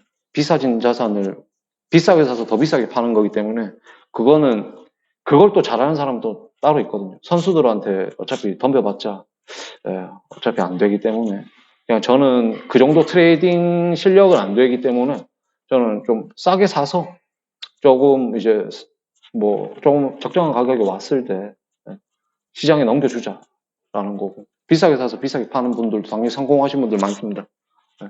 그런데 그것도 제가 해봤지만 크게 성과가 좋지 않았습니다. 저는. 그래서 그거는 제 스타일이 아니기 때문에 나쁜 방법이 아니고 제 스타일이 아니기 때문에 제가 안 하는 것 뿐이고 각자 그 투자 스타일에 잘 맞춰서 하시되 전반적인 기조는 이제 큰 매크로 경제나 이런 거를 보시고 내가 롱으로 갈 것인지 숏을 갈 것인지 이 정도는 기조를 잡으신 다음에 그 다음에 이제 움직이셔야지 큰 손해를 보지 않으실 거다. 어쨌든 안 까먹는 게 1등입니다. 시장에서 오래 살아남는 사람은 안 까먹는 사람이 제일 오래 살아남습니다. 안 까먹는 데 집중을 하시면 오히려 얻어가실 겁니다. 시장에서. 또 차트가 있네. 이거는 이제 오늘 차트거든요. 오늘 차트인데 뭐 확대를 좀 했으면 좋겠는데 뭐 아무튼 여기서 올라갔다가 다들 이때 또 저는 또 기억을 하거든요. 또 2,500 뚫었을 때 2,600 간다, 이제 2,700 간다, 막 이런 또 그런 기사들, 그다음 유튜버들 태조 이방원 나올 때 있답니다.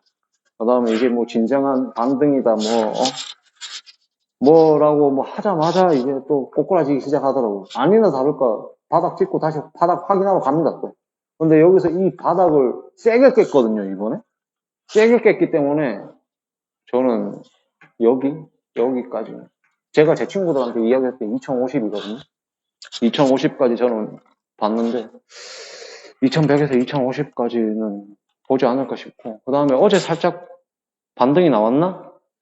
살짝 반등 나왔는데 어제 아랫게 살짝 반등 나왔는데 어제 완전히 또 대박 빠졌고 오늘 살짝 또 반등 나오고 이게 전형적인 하락장의 패턴입니다. 쭉 빠졌다가 살짝 반등 주고 쭉 빠졌다가 살짝 반등 주고 사람 거지 만드는 차트거든요. 이게.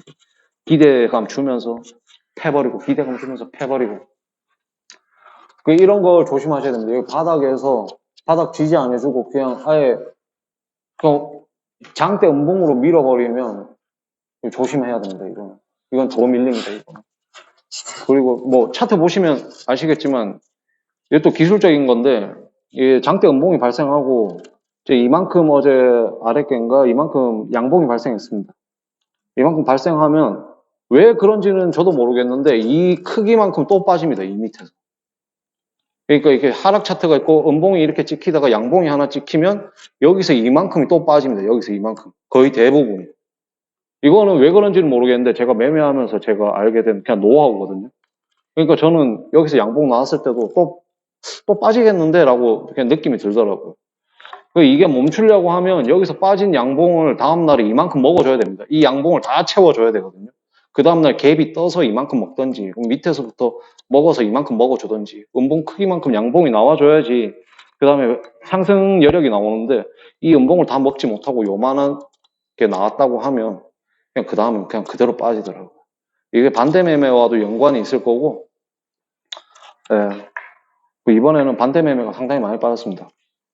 금요일날 미국 시장 개판 나고 월요일날 반대 매매가 많이 나왔어야 되는데 월요일날 반대 매매 금융위원회인가 거기서 월요일날 반대 매매 하루 미뤄라고 해가지고 화요일날 수요일부터 반대 매매가 나왔을 겁니다. 반대 매매 나오면서 신용 물량이 일부 정리가 됐는데 신용 물량도 지금 18조, 17조? 개인들이 그 신용 미수 잔고가 그만큼 18조 뭐 이렇게 가지고 있는 겁니다. 네. 그러니까 내 돈 없이 그냥 미수로 산 게 18조입니다.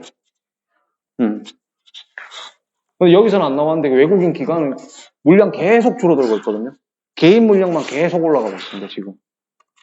이게 수급 상황이 정리가 되지 않으면 수급 상황이 어떻게든 정리가 됩니다. 그래야지 이게 갈 수 있습니다. 그냥 기술적 분석으로는. 결국에는 개인이 다 털려야 됩니다. 어떤 식으로.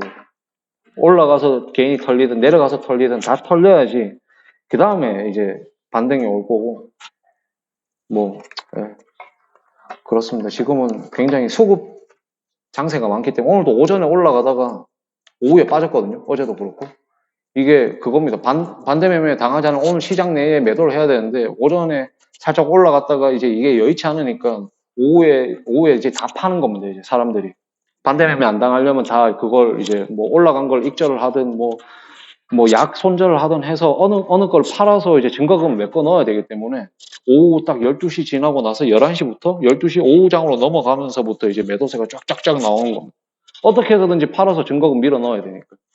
네, 그런 요즘 지금 시장은 그냥 딱 수급 장세라고 보고 네, 네, 그렇습니다. 네, 마무리가 좀 이상하게 됐는데 네, 마무리하겠습니다. 네, 감사합니다. 네.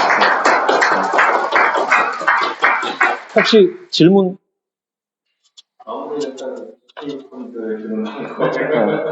아니 저도 저는 장인어른 돈도 안 받기 때문에. 네. 장인어른이 한번 해보라고 하시는 돈도 이제 안 받고. 네. 주식시장과 반대로 환율은 계속 올라갈 것이라는 생각이 듭니다. 왜냐하면 이 환율이라는 결국 미국에서 풀어놓은 자금을 축소하는 건데 이게 축소가 미국이기 때문에 미국이 지금 뭐 물가라든지 그리고 풀어놓은 양이 워낙에 많고 그게 미국의 부담입니다. 우리나라도 미국에 축소를 많이 하고 중국도 많이 하고 일본도 많이 갖고 하고 얘네들이 가지고 있는 것들이 자기들의 범위이기 때문에 계속 떨어집니다. 그렇게 하면 계속 달러 강세일 거고 한동안 아까 이런처럼 밖에 시장에서 데이트나 통해서 환율이 조작한 게 아니기 때문에 지금 상황은 미국 자체가 빨아들이고 있기 때문에 계속 갈 것이다 주식과 관계없이 그리고 그게 제 생각이고 두 번째 질문은 뭐냐면 이제 언젠가 말씀하신 것처럼 하락을 하다가 이제 반등을 갈 건데 반등한다 그러면 어떤 종목이 아니고 지금 뭐 여러 가지 보고 계시죠. 뭐 건설인 것들, 뭐 미래과학, 생명과학 어느 쪽으로 지금 많이 관심을 가지고 보고 계신지. 섹터. 첫 번째 질문은 저도 명확하게 답을 드릴 수 없을 것 같습니다. 그게 뭐 미국 환율이라는 게 어차피 그 환율 트레이더들이 개입하는 부분도 많고 그 걔네들 포지션에 따라서 환율이 움직이는 부분이 상당히 많거든요. 상당히 많고 그 다음에 지금 오늘자 뉴스로 나온 게 그 삼성전자에서 ARM 인수 관련해 가지고 인수 자금이 100조 정도 들어간다는데 이제 그게 이제 미화로 이제 해서 환율 시장에 나오면 이게 또 충격이 될 것이다라는 말도 있고 그런 게 있기 때문에 환율이 저는 뭐 이제 어디까지 올라갈 거라고 말씀드리기는 좀 어렵지만 뭐 환율 상승도 저는 어느 정도 이제 금리 상승 스텝이 이제 내려오면 이제 사실상 미국 자금이 많이 들어와야 되거든요. 미국 자금뿐만 아니라 뭐 저희 두 번째 자금이 영국 자금이고 그 다음에 EU 자금이고 이렇게 하는데 외국 자본들이 조금 들어와 주고 하면 뭐 환율은 사실 상승 기조가 이어질 거라고 보지만 조금 이제 어느 정도 이제 조금 주춤주춤하면서 이제 옆으로 좀 기지 않을까 그러면서 조금 빠져야 되지 않을까라는 희망을 가지고 있습니다. 좀 빠져야 되지 않을까 싶습니다. 그게 뭐 너무 고환율 기조가 오래가면 미국도 사실 동맹국들 생각을 안 할 수가 없거든요. 그게 또 하나가 또 남아있는 게 동맹국들 쪽에서 너무 소리가 많이 나오면 아마 한미 통화 사업화 해줄 수도 있습니다. 한미 통화 사업화 하면 환율 바로 날아갑니다. 바로 그냥 뽑힙니다. 그냥. 쇼포지션 찾는 애들 다 이제 강제 청산 당하고 거지 될 겁니다. 그때는. 한미 통화 사업화가 중요합니다. 한미 통화 사업화. 그게 가장 중요합니다. 그 다음에 두 번째는 섹터는 뭐, 저는 뭐, 유망 섹터? 내년 유망 섹터? 만약 기부를 했다가 어. 아, 저는 약간 전에는 모멘텀 투자, 뭐 수급 투자 좀 많이 했다고 하면, 지금은 거의 약간 이제 수치화된 투자를 좀 많이 하기 때문에 그냥 섹터를 말씀드리자면 저는 2차 전지는 이제 그 가격 메리트가 상당히 많이 좋아졌거든요. 2차 전지 뭐 소재도 뭐 동박도 있고 전지박도 있고 뭐 케이스도 있고 그다음에 펫배터리 활용도 있고 굉장히 많습니다. 최근에 간 게 이제 펫배터리 재활용하는 이제 업체들 쪽이 많이 갔고 뭐 저는 이제 2차 전지 섹터도 좀 좋아 보이고 그다음에 바이오 섹터 저는 좀 좋아 보입니다. 바이오 섹터가 왜냐하면 많이 망가졌습니다. 많이 망가졌고 정리될 업체들 많이 정리됐기 때문에 바이오 섹터들 저는 좀 좋아 보이고 가격적인 메리트가 있습니다. 가격적인 메리트가 있고 그 다음에 조선은 뭐 저는 잘 모르겠고 조선은 사실 잘 모르겠습니다. 지금 조선은 최근에 대우조선해양이 하나에서 인수한다고 하면서 이제 슈팅 받은 거 그게 있긴 한데 뭐 인수한다고 하긴 했는데 그게 뭐 이제 대우조선해양에서 이제 유상증자 해가지고 유상증자 되는 걸 하나에서 인수해 나가는 건데 그게 또 인수난이 들어가서 보면 얼마나 또 까지지 않은 안에 부채가 숨은 부채가 또 있을 수도 있습니다. 그러면 하나가 일전에 10년 전에 그걸 인수하려고 했다가 700억 계약금 그냥 버리고 그냥 도중 하차를 했었거든요, 한번. 뭐 그런 게 있을 수도 있기 때문에 저는 조선주는 사실상 잘 모르겠습니다. 모르겠고 지금은 사실 성장주 쪽으로 조금 보고 사실 제가 걸러야 될 섹터를 말씀드리면 저는 메타버스 좀 버리셨으면 좋겠고 메타버스는 지금 기대감만이 그 숫자가 찍히는 게 없습니다. 그러니까 벌어들이는 돈이 없다는 거 기대감만 있고 벌어들이는 돈이 없기 때문에 메타버스는 좀 걸으셨으면 좋겠고 그 다음에 뭐 좀 이상한 좀 잡주식들 걸러야 될 거만 좀 제가 말씀드린 잡주식들 뭐 시가총액 1,000억 안 되는 회사들 그 다음에 뭐 숫자 안 지키는 회사들 PBR 높고 그 다음에 퍼 높고 그 다음에 뭐 주당순이익 뭐 안 나오고 그 다음에 만년 적자 회사들 좀 피해 주시고 그 정도만 피하셔도 저는 잃을 건 딱히 없을 것 같아요. 저는 피해야 될 거를 피하는 게 좀 중요한 것 같습니다. 네.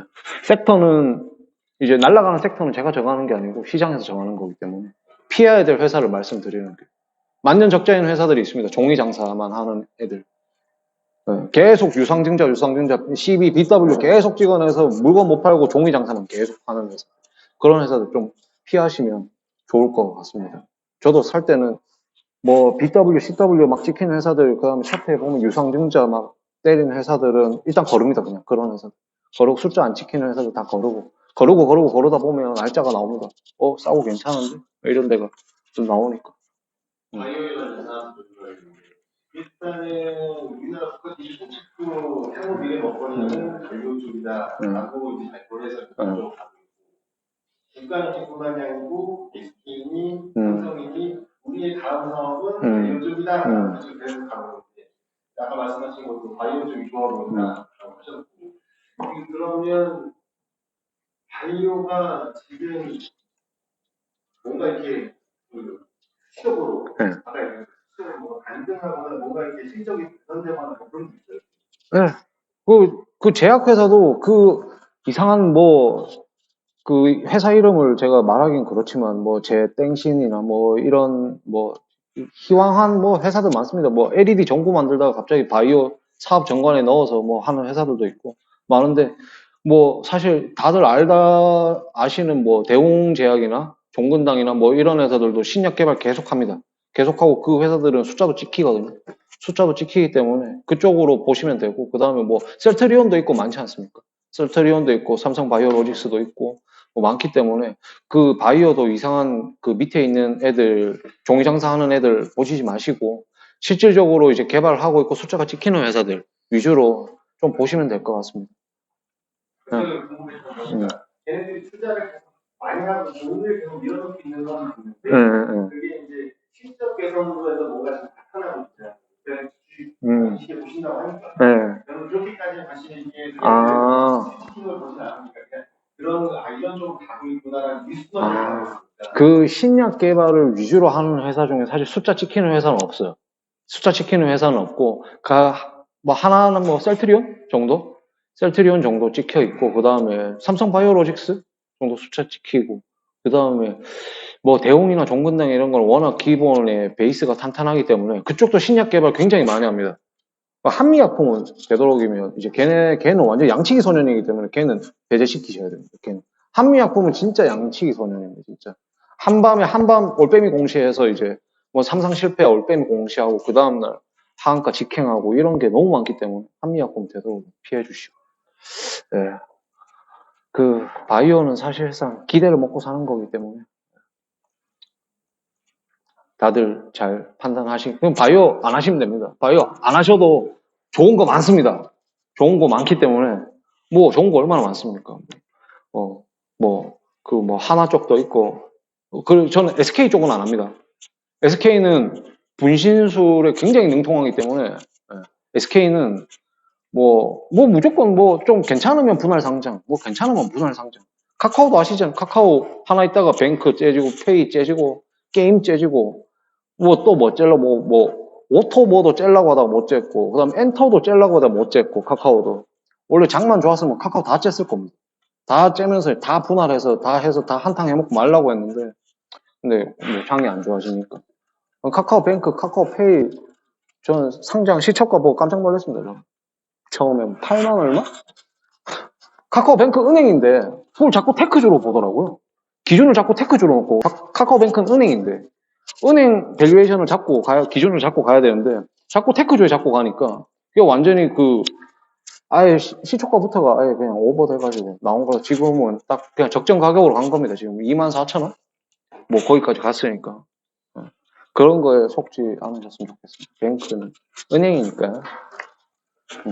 네? 어떻게? 네. 질문 있어요? 네? 그러면 네. 네.